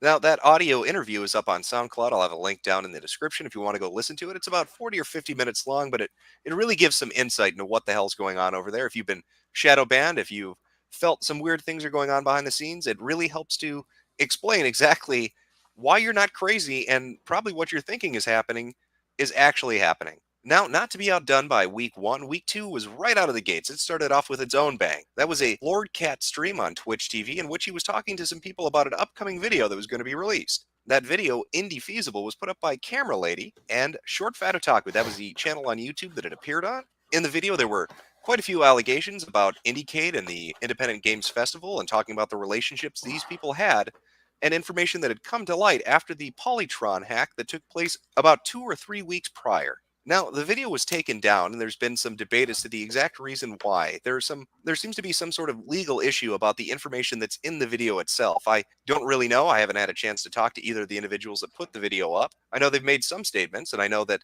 they were talking about re-editing it and having a lawyer vet it so it was good to go. But I do know that they are releasing a third video that's coming up in the next couple of days, and it's going to focus on Silver String Media. So hopefully they can get those re-edited videos up, and they can get that new one out. Now, if you're curious about some of the information they talked about in the first couple of videos, you can go check out this Games Smash he's article. at I'll have a walk. link in the description as well.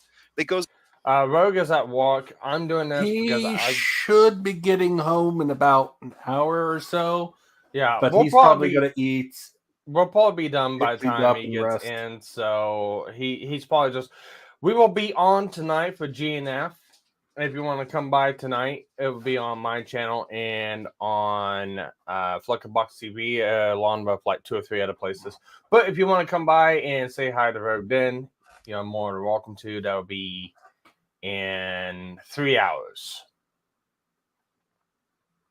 Yep, 3 hours. Yeah. Oh, Ray GK GTC. Yeah. The only reason why I'm doing this is because I injured myself at work.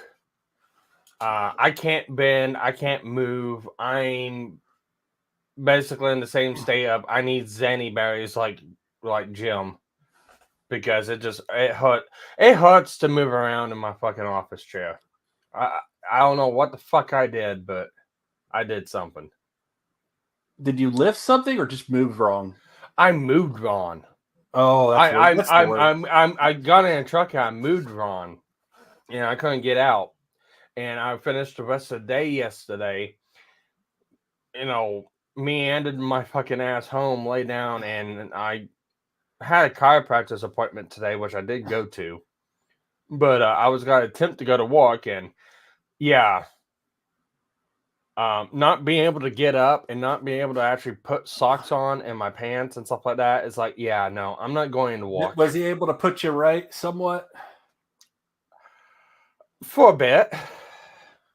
Well, he's basically just trying to get the pressure off. Was he able to get the pressure off the nerve? Yeah, it helped. I'm going for another visit. As like he popped bones I never thought could be popped. So no, that's the chiropractor. I've had things that I was like, shit. Yeah. But I see. I was in there for about 3 hours. He massaged some muscles. He popped, realigned. He did a couple X-rays, and he did a tendinizer on my lower back. So nothing's bad then. Too bad. Just no. He says I'm the perfect candidate for chiropractor for chiropractic. So I might go in a couple more times. I just got to stretch and stuff like that. Just sitting in one spot for a long period of time. And that's the reason why I've been getting up every time we hit a segment, so I can get up, stretch, and stuff like that. It just hurts. I understand. Trust me, I do it all the time. But anyways, MCK goes, I'll be there. I have hats and candles to show. And it's like, oh no, Sparky, so I hear that. Yeah, it's all good. It's all good. We are doing this because it's Rhythm of the Night. I guess. Rhythm of the Night. Chiropractic alignment and relief. Yes, relief. And it's like, hi! And Phil Betters, Sparky, thank you. I appreciate Sparky it gets so to feel much. my pain for a little bit. But I feel I'm only 36. I'm only 36. I know, Sparky. I mean, yeah, I know. It sucks. It happens all of a sudden. And you're like, fuck. I'm too young for this. I am the same age as Jim when we covered Gibby Gate 1. Wow. But yep, that is the shit. Yeah, but no, I'm doing this because I got bored sitting around the house. I'm like, fuck it. I'm not work. I'm not doing anything else. I can't do anything in the shop. Can't do anything outside. Can't move around. Really don't feel like playing games. I'll stop a stream and talk about this. Let's see. MC, only 36. Oof, old. Shut up. Hey, at least I didn't get mistaken for a fucking 15-year-old kid by Pippa. So, continuing on. Was over some of the information they talked about. Again, it's not the video itself, but it does touch on what they were talking about. Now, up until this point, we had seen a couple of things. We'd seen Kotaku and we'd seen Polygon make some statements in regards to allegations that had come out. Kotaku released statements about Nathan Grayson and his relationship with Zoe Quinn. Stephen Totilo had gone on record saying that they were going to adjust Kotaku's guidelines in reference to Patreon and being able to donate to people in the industry on a monthly basis. Polygon as well did a article talking about their stance on Patreon, but they didn't take the same route that Kotaku did. Wait a sec. I can never unhear the gym. There's a gym version of Rhythm of the Night. Let me find this for you. Keep on playing. I'll look for it for you. Okay, I'll let you see. Canopy as the Rhythm of the Night. The Black Lady. Yep. Okay, let's continue on then. Instead, deciding that, hey, there's nothing wrong with this. We don't see an issue. It's not a Cannonball. concern. Okay, I got you. We finally I got gotcha. a real response. The first website to really step up to the plate. Now, the Escapists had allowed conversation about this up until this point in their discussion forum, but there hadn't been an official policy or response. Many people were still upset about the Zoe Quinn story from months and months. Oh, I know what you're talking about. You're talking about whenever he played it on stream. He played my version on his stream. I have it. I can make a gym version. I've already made a Ralph version to test the new Ralph voice. I can make a gym version. It's not that hard. Yeah. But I don't know if I want to or not. But it is possible for me. But yeah, continue on. Months and months ago that had blamed her harassment on a website called Wizard Chan. Well, there was a publisher's note put up, and it addressed quite a lot of things. In that publisher's note, and it's 5 pages long, again, the link will be in the description, they go over a few things, but one of the main things, and I think the most important thing, is they apologize. They apologize for not trying to get the other side of the story. They also set out a new set of standards, what their policy is in regards to authors recusing themselves from covering certain subjects, about Patreon and financial donation, and a whole host of other things. But The Escapist was really the first one to do this. Even though Kotaku and Polygon had addressed some concerns, they didn't come forward and actually try to talk to their community about it.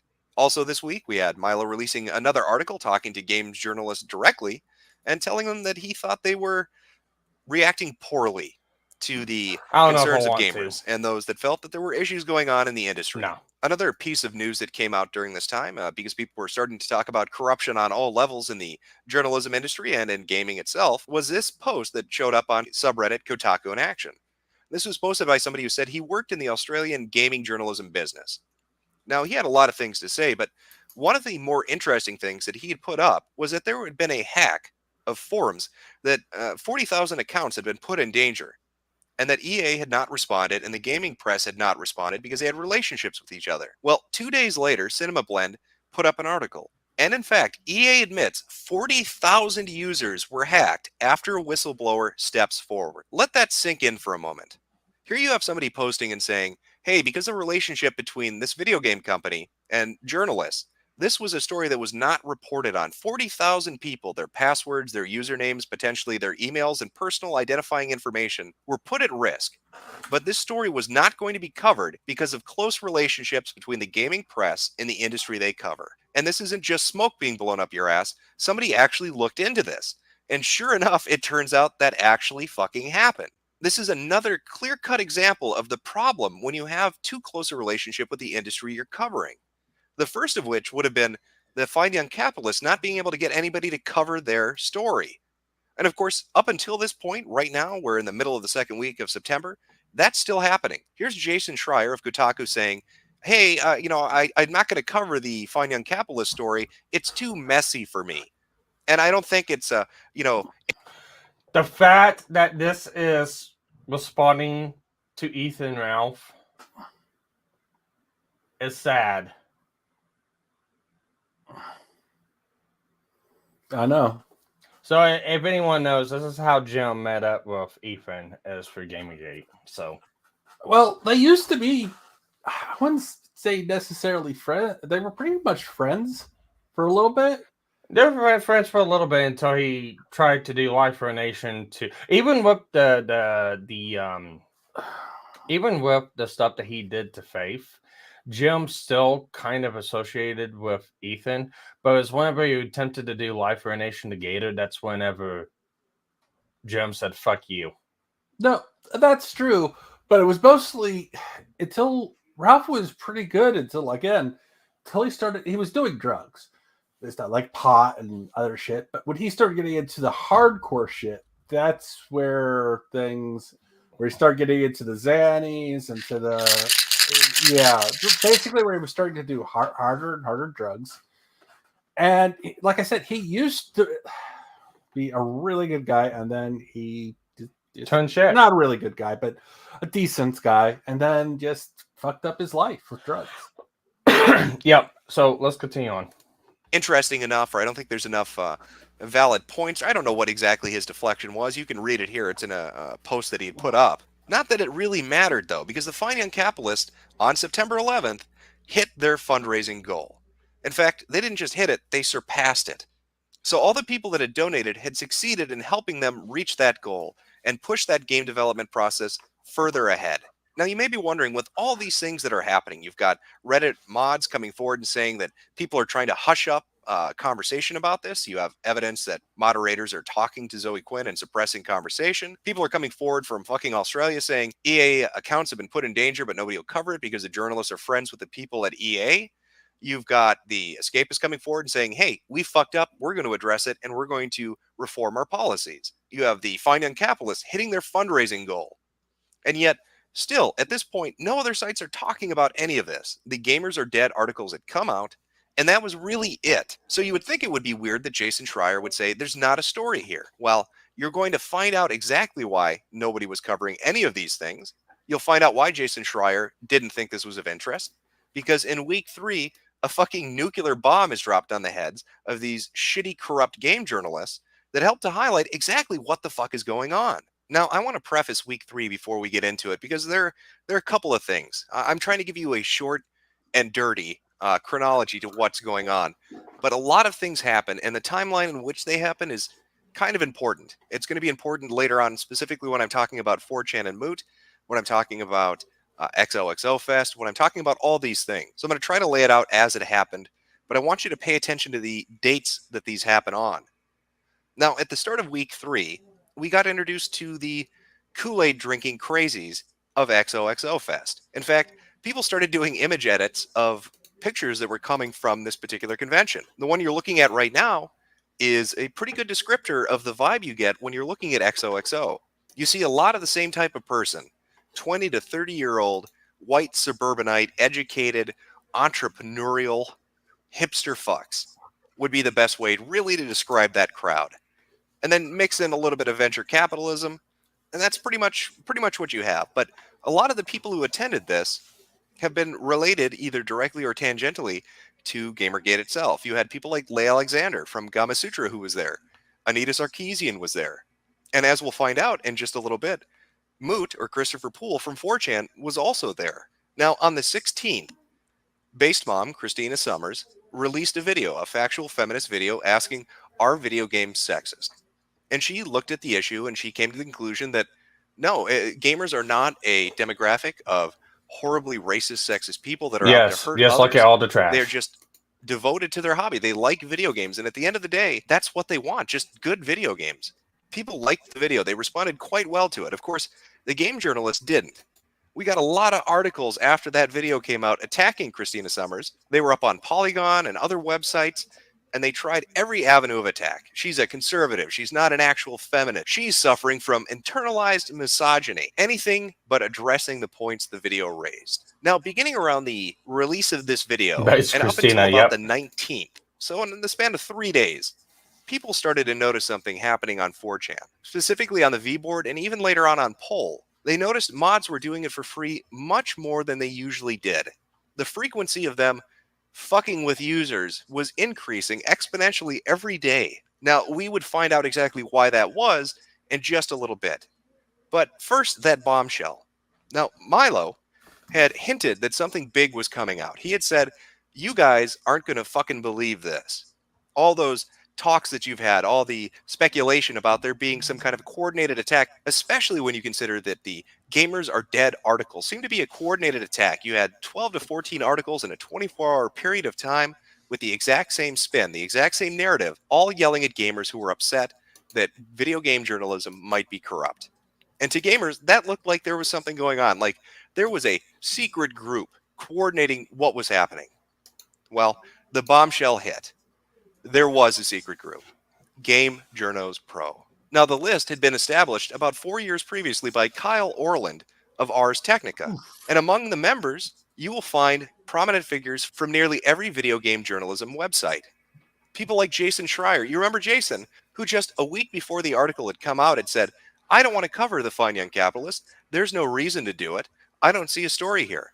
Well, now we know why he didn't want to cover it. He is a member of Game Journos Pro. And what did they talk about on Game Journos Pro? Well, this very first article had touched on one of the threads and one of those email chains.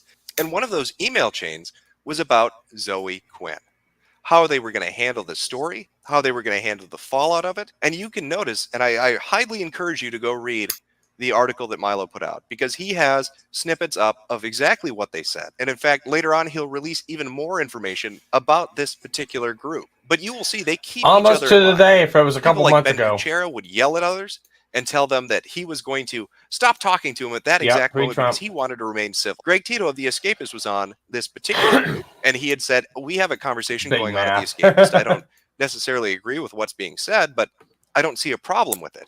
And he was bombarded for daring to allow open conversation. Ryan Smith had mentioned, why is it that we cover one sort of topic, but we won't cover the other? Why will people run pieces like Max Temkin? But when it comes to Zoe Quinn, which is pretty much the exact same kind of issue, we will not cover it. And he was bombarded with hate for even asking that question. People in this specific group knew Zoe Quinn. They had a personal relationship with her.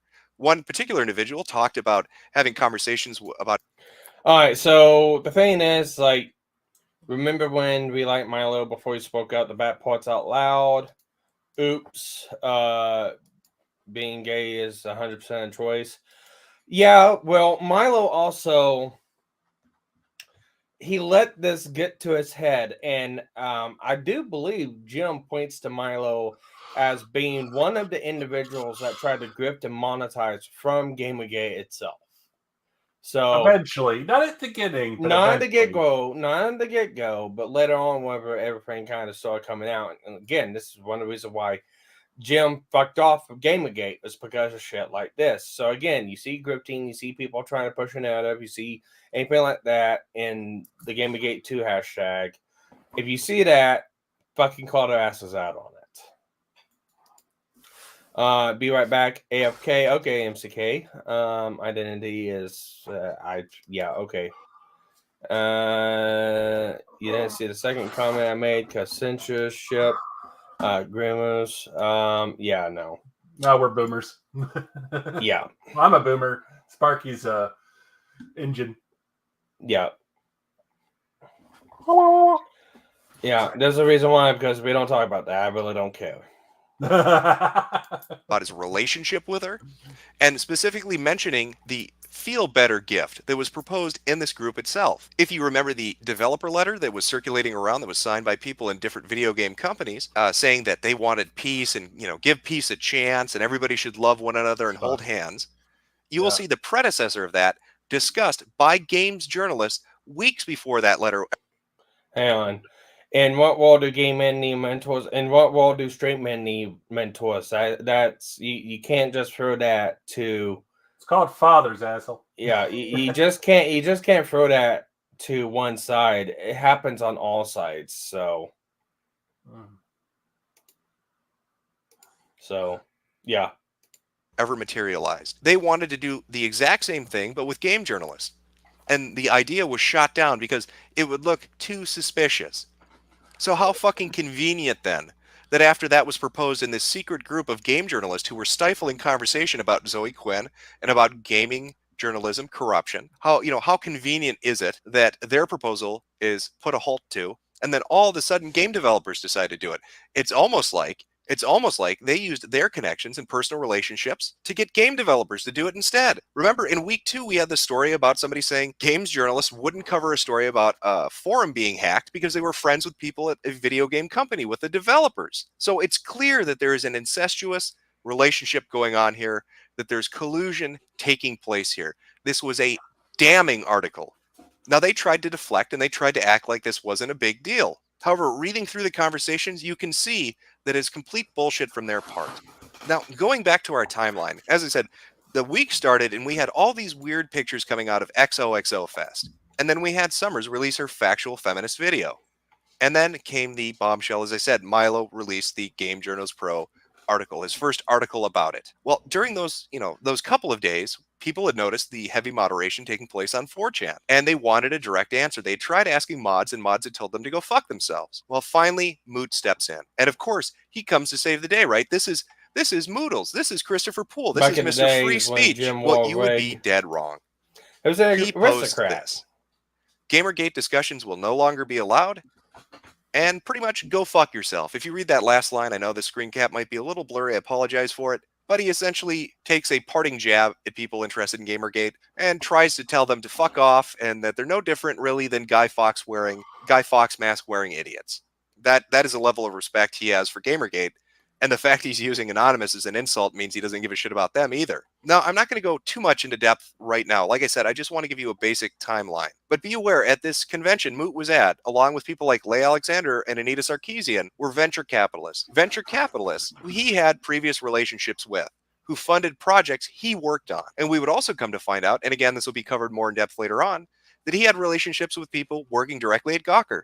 Gawker is the parent company of Kotaku. Now, it's around this exact same time that the Greg Lisby interview is starting to circulate a little bit more. Now, this was somebody who was interviewed. He wasn't specifically briefed on every aspect of Gamergate. He was just asked certain questions in regards to journalism ethics. He is somebody who taught law and journalism ethics. So he would be somebody you would want to talk to about. Now, the raw, unedited interview is up on YouTube. Again, the link will be in the description. You can go watch it yourself. But some of the key points he touches on, and what I find to be really damning when you look at the game journalist, is he's asked, what about people being financially connected to the industry they cover? Absolutely not, he says. That is an ethical problem. What about people having romantic relationships or landlord and tenant relationships with people in an industry they cover? Absolutely not. That is an ethical problem. He even goes so far as to state that though you may develop friendships or you may have a cordial relationship with people in an industry that you cover, it is an extremely tenuous line that you're walking, and that a good journalist should always be hyper vigilant in regards to something like that. And as this Game Journos Pro article that Milo had put out shows, games journalists are anything but vigilant. They are lazy, ego-centered assholes. Now, I don't want to make this sound like I'm applying this as a blanket statement to every games journalist. Now, we've seen a lot of them step up and say, either I have problems with this, and you'll see that in the emails that's up on the Breitbart article. Yeah. Some people... This was Jim's bludgeoning hammer in Gamergate, was journalistic ethics. You know, that was his bludgeoning tool for this whole deal, is not being ethical in your journalism. And that's, that's what he was all about. Like Mad Eye Moody from Harry Potter. Oh, God. Well, in that email chain said, hey, you know what? This is wrong. I don't want any part of it. There is a wall that should be put up between myself and a subject, and this is a breach of professional ethics. Other people would come out later and say, I didn't like it, or I wanted no part of it. People directly questioned it. So there are good games journalists, but there seems to be an atmosphere or an attitude in this particular industry where those people are suppressed and not really allowed to talk about it. I mean, my God, look how they treat each other in private. It's no wonder the majority of them don't want to say anything in public. They're going to get shit on in such a way that their careers will be over. Now, if you thought week 3 was already over with, you'd better hold on to your asses, because when you look at the entire month of September in review, from the period of the 14th to the 21st, was a massive amount of activity, from articles being posted to public stances being taken from different individuals inside and outside of the industry. Take this niche gamer article from an Xbox dev. One of the people who worked on the Xbox design team weighed in on Gamergate. Again, it's a fantastic article, and it gives you an inside perspective on. Yeah, Niche Gamer. I think I mentioned them as one of the few gaming journals out there that does a good job. Niche Gamer is a good one. So, how they view these issues. But of course, Milo wasn't done either. After releasing that first Game Journals Pro article, he had one more to pop out. And this one has to be read to be believed. The emails that prove video games journalism must be reformed, and even looking at that title quote, who here hasn't slept with a PR person or game developer, am I right, helps to highlight one of the issues with games journalism. It is a two-faced nature of them telling their audience that they're misogynist and racist and sexist and horrible, yet behind closed doors, they will make jokes about sex and jokes about unethical behavior, and there's no consequence to it whatsoever. It's fine for them to do it, but not okay for us to do it. They're going to chide us and profiteer off telling the core audience that they're flawed and that there's something wrong with them. And that little voice most people have in the back of their head telling them not to be insufferable pricks 24 hours a day seems to be missing from a lot of these people. Just take a look at the deluge of articles I had mentioned against Summers for her video. Now, one interesting thing about the social justice warrior mentality found in a lot of these gaming journalists who are at the core of the problem we're dealing with is they can dish it, but they can't take it. This quote is from the Polygon article about Summers' video. Summers is also fond of insults. She tweeted that I am a mansplainer and invited me to address what she describes as her ideas. Others added that because I question the views of one woman, I must be a misogynist. One person compared me to Napoleon, the pig, not the emperor.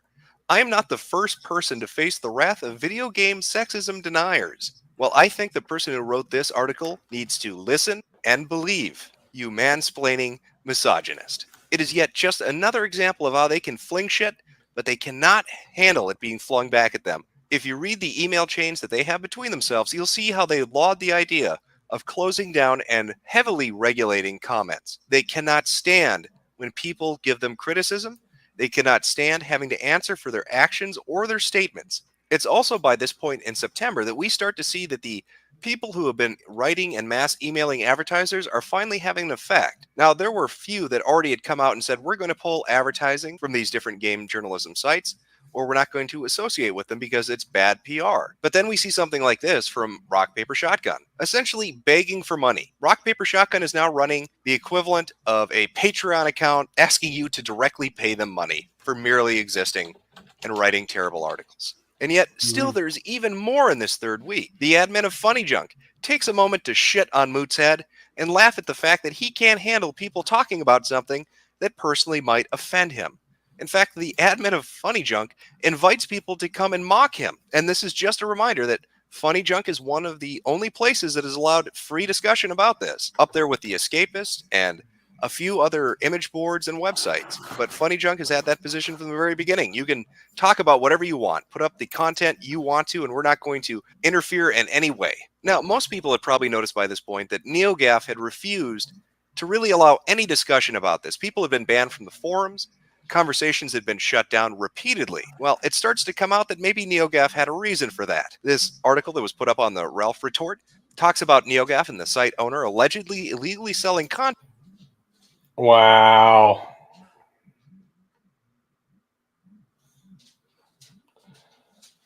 I wonder who actually wrote this. It should stay if you scroll down a little bit. Well, I can't scroll down. Oh, no, shit. Yeah. Never mind. If you look up the article, all you need is there's the head of the article. Let's see if we can find it.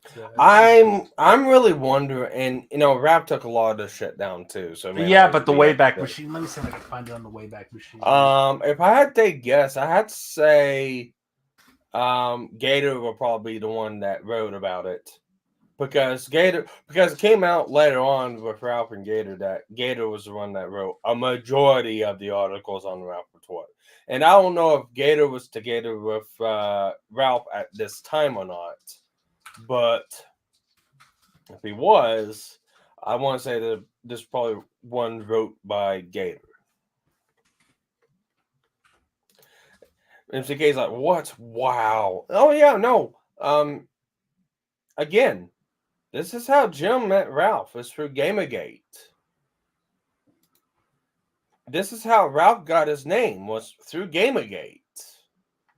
You know, this Gamergate was the start of a lot Ralph of was stuff. the offer. Ralph was the offer. I doubt that. Well, that's what it says on here. So, well, that's what I mean. It came out that Gator wrote a lot of the articles, but it was underneath Ralph's pen name.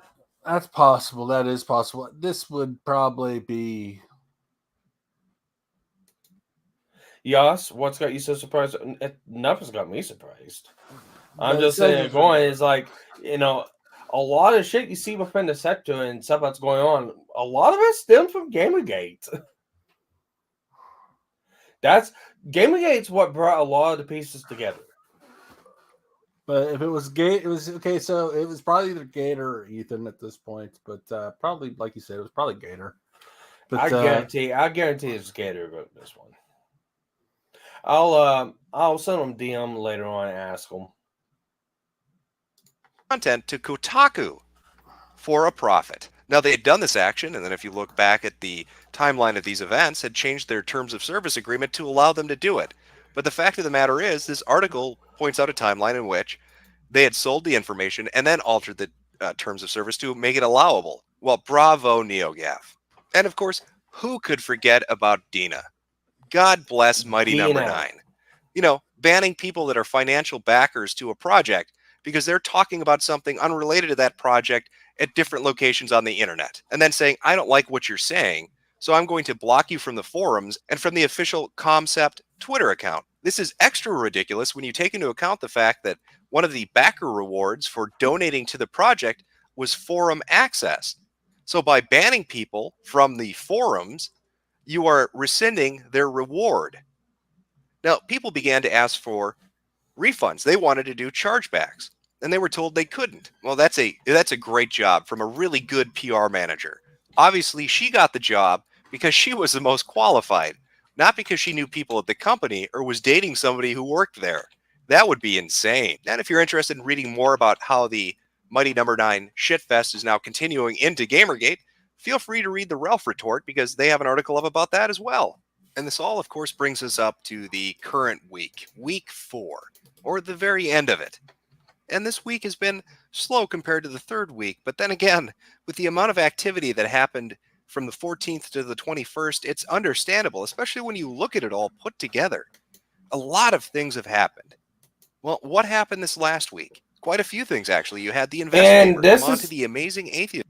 This is the 5th one, which is a short one, which is like the end of it. This channel to do a video about Gamergate. In fact, a lot of prominent atheists have spoken about this, and it's understandable because I think at the core of it, they see a similar thing happening right now. Now, I was able to do a live stream about 2 or 3 days ago with King of Pole, and he had somebody on named Koss, and Koss had mentioned... Wow.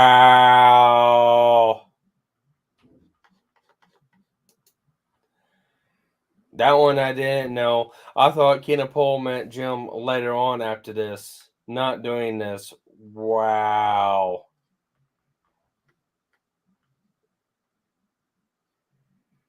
Okay. Something that we had joked about all the way back around the time of PAX. And that was the idea that they were going to introduce the term Gamer Plus. Now, atheists know what that means. They dealt with it with Atheism Plus when social justice warriors come into a community and shit it up. Well, Koss actually said that he personally views the use of the term player as a more apt title. So essentially, instead of Gamer Plus, it would be player. So perhaps those rumors back during PAX about Gamers Plus being introduced weren't so far off if the other side is already looking at trying to change and find a new term. Well, it wasn't just the amazing atheists. You had people like Thunderfoot make quite a few videos. In fact, he suffered because of it. He put up videos criticizing Anita Sarkeesian onto his Twitter account. And because he dared to do that, his Twitter was put on a blockbot list, and it was taken off of Twitter itself. He had his account shut down. Now, you can look through his posting history. People have screen caps of the last handful of posts that he put up, and nothing about them violates the terms of service. He was bullied off for daring to speak out, for daring to have another opinion. So you have people like the Amazing Atheist and Thunderfoot stepping in and talking about this. You have people like Justicar stepping in and talking about this. And these aren't necessarily positions of people who are gamers themselves, just bystanders who recognize something that's happening to the That's something I noticed too, is if you look on Rogue's Twitter, he's been using the Gamergate hashtag, but he's also been using the hashtag #NotYourShield. So, yeah. Maybe I need to start incorporating that in some of my tweets.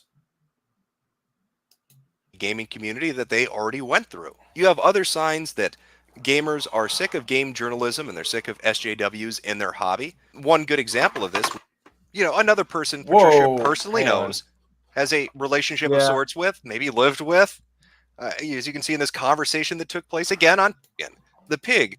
And sorry, my fault. Right there. Yep.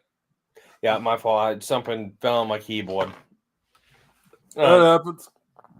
And these aren't necessarily positions of people who are gamers themselves, just bystanders who recognize something that's happening to the gaming community that they already went through. You have other signs that gamers are sick of game journalism and they're sick of SJWs in their hobby. One good example of this would be the Steam curator list. If you go to take a look, who's the top curator? It's not Kotaku, it's not Polygon, it's not Rock Paper Shotgun or PC Gamer or any of them.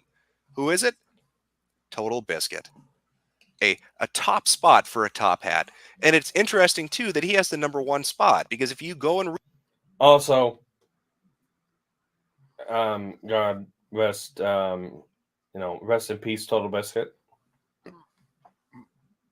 read those Breitbart articles about the Game Journo Pro mailing list, you will quickly see that they dislike Total Biscuit. In fact, they shit talk a lot of YouTubers. They do not like the idea of somebody else coming in and fulfilling the role that they have. Because if somebody else brings competition into the marketplace, they can't be corrupt assholes. They actually have to have standards then so they can compete. How fucking crazy is that? Now, maybe you're wondering exactly who's on that Game Journos Pro list. I mean, after all, the previous couple of articles had talked about certain emails, but we never got a complete list. Well, Milo's got you covered because his most recent article actually lists every single one of them.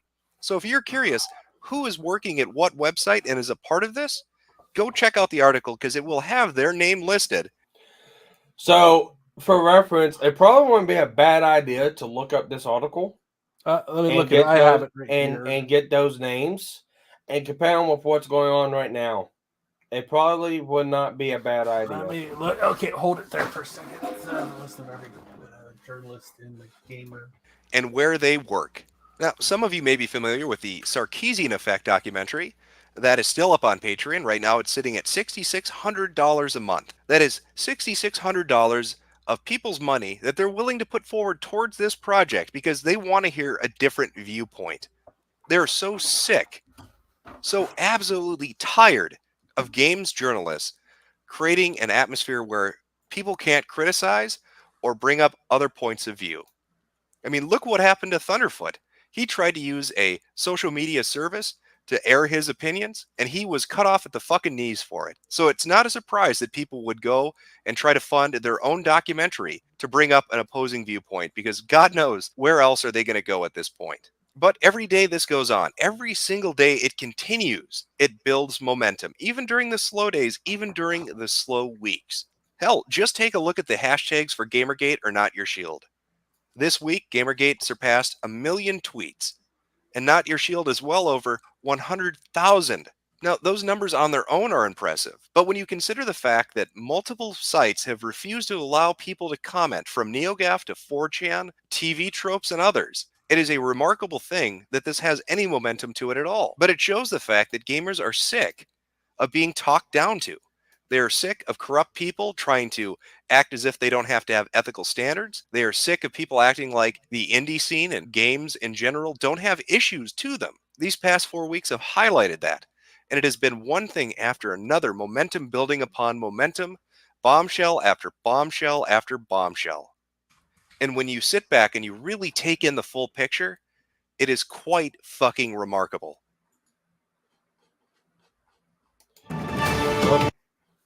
And that's it. That is it. That's kind of where I brought to end. I know he did a couple more streams and videos about it, but this was just a documentary series on Zoe Quinn on Quinnspiracy. That's all that was.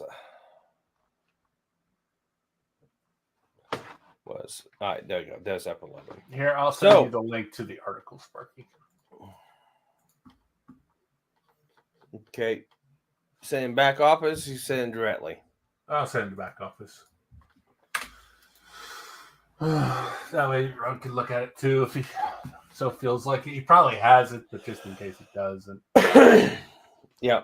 All right. So let's let me pull There's a this lot. up. There's a lot. Most of these places have gone out of business, so or some of them have or started just firing a shit ton. Rogue, same thing, saying same thing. Chad's like, law, same playbook. Yeah. Yeah, I know it's the same playbook. Or looking it up. We're just, you know. Oh, the images. Well, not images, but the. Well, basically, there were some images on there. Some of them are broken links now, but it's a 10-year article now.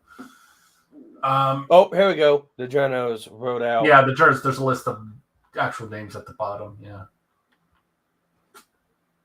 you might recognize some. I do. A lot of these guys don't have jobs anymore.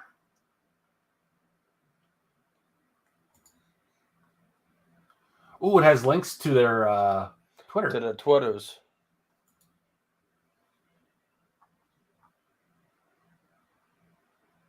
Most of them have moved on to other stuff. They're trying to stay out of Gamersgate, it looks like, so far. Well, at least he learned a lesson. He can't take the heat, stay out of the fucking kitchen. Don't blame them. They'd rather support Palestine, so that's fine. Yeah. Oh, these people are racist and haters. We support Palestine to kill the Jews. Okay. And rape and torture women and children. Yeah. Okay. We support them to do that. Yeah, so it's not such a stone thrown so far. Now that you think about it. So, yeah. It's funny. It's like Rogue's saying the exact same thing I've been saying. Law, same playbook, 10 years, and they're still doing the same thing. No, now they just support Palestine. Hold on here. That's what we're about on stream. I got bored. So, yeah, same fucking playbook. But right there's the link.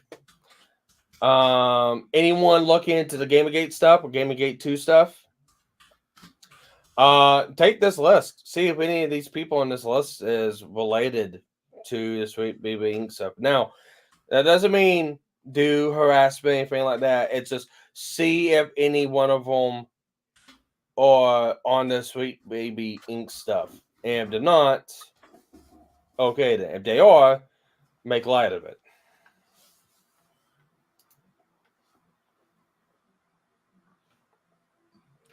Which is basically the same thing. Yeah. But besides from that, what do you think? I think that it's gonna be the same. I don't know. Here's the thing. I think it's gonna be the same thing over again. It's gonna cause them to go back into the shadows for a little bit, and then they'll come back out. Banished to the shadow realms. But they're gonna be banished to the shadow realms until they escape again. And the thing is, we kind of caught them on early by accident this time. This time it was completely by accident that this leaked out. So, because next time they'll learn from this. The thing is, we learned from the last one. They did too. Oh, well, hopefully not. But I would imagine if they're smart, but none of them are usually that smart. But usually somebody with the money is. But it leaked out this time, and next time we'll get lucky. Maybe we may not get as lucky as next time. So we'll see. Yeah, I don't think this is going to last more than 6 months. I posted a link to this on Twitter too, and I retweeted it also. So just keep an eye out. Keep an eye out for these journalists. See if they're getting back involved, or they're commenting or working with other people.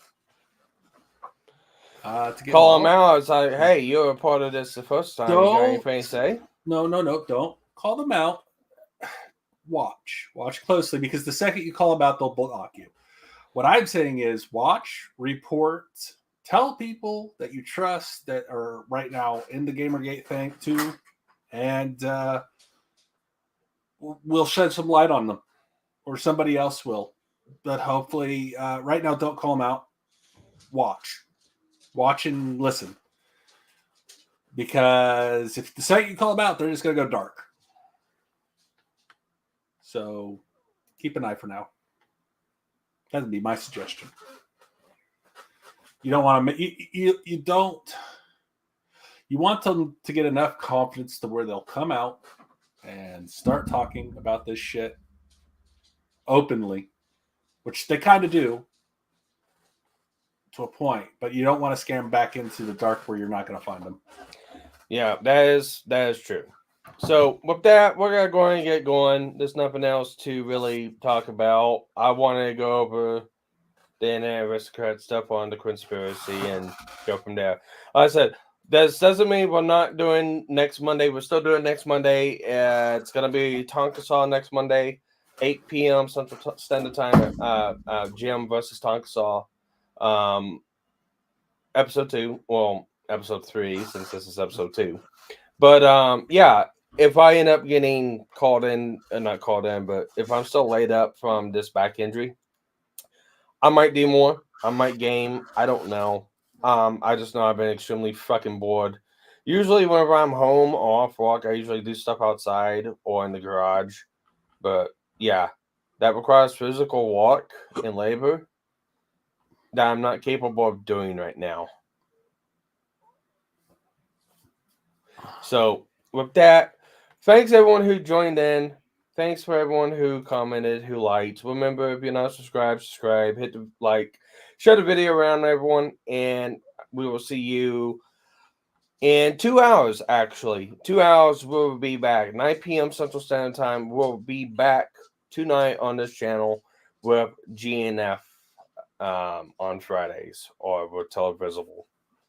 So with that, see you around, and have a good day. Yeah, some of them. Hello, everyone. You know who this is. Yet you have absolutely no idea. Of course. Wow. Somebody gonna be famous. Real famous. I sit here writing to you now with my exceptionally long penis buried deeply and warmly into my vagina butt. Isn't that neat? Charlie Hunter 77 has joined the game. Call 911. This place needs to be swatted. It's obnoxious. You have a bully cabal. You don't find people being bullied into suicide on 4chan. I mean, this is ridiculous. Okay, if he says any more bad words, I'm gonna hang up on him. He doesn't own Kiwi Farm, and he died lied to me. A little kid named Moon owns Kiwi Farm. How do they make this more and more epic every time? We're defend ourselves! I'm sorry, I'm a soy-filled bitch and like your videos. Hey! If we get Donald Trump just to tweet out, I mean, you know, just a tweet that mentions the hashtag Gamergate, it doesn't even necessarily matter how you use it. Man, the blue check marks are going to shit their fucking pants. It's 2019. I can't believe anybody believes me on a spinning fucking ball of water. True. I bet you when Jim finds out, he's gonna just give me so much shit. One never knows when the homosexual is about. I've had over 1,000 rejections in real life, 2,000 rejections online, so that's 3,000 rejections total. I aim as low as possible. I aim for obese women, ideally ugly and obese. I would do anything just for a 300-pound ugly white girl. I said it's not even hot. You are not allowed to bring her to the hospital. No, you get no permission to fucking do it. You gotta be kidding. It's just like this declaration, right, of male dominance. Put that in your pipe. I definitely cheated on Super Mario with Sonic the Hedgehog. Stop doing this stuff. He's like the blue seductress who takes me out into the night and does wonderful things to me. Enough! Stop!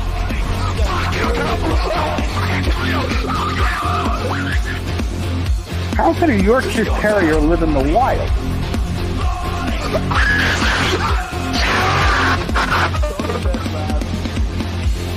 It's in plain sight, but you just don't see it. You know what I mean?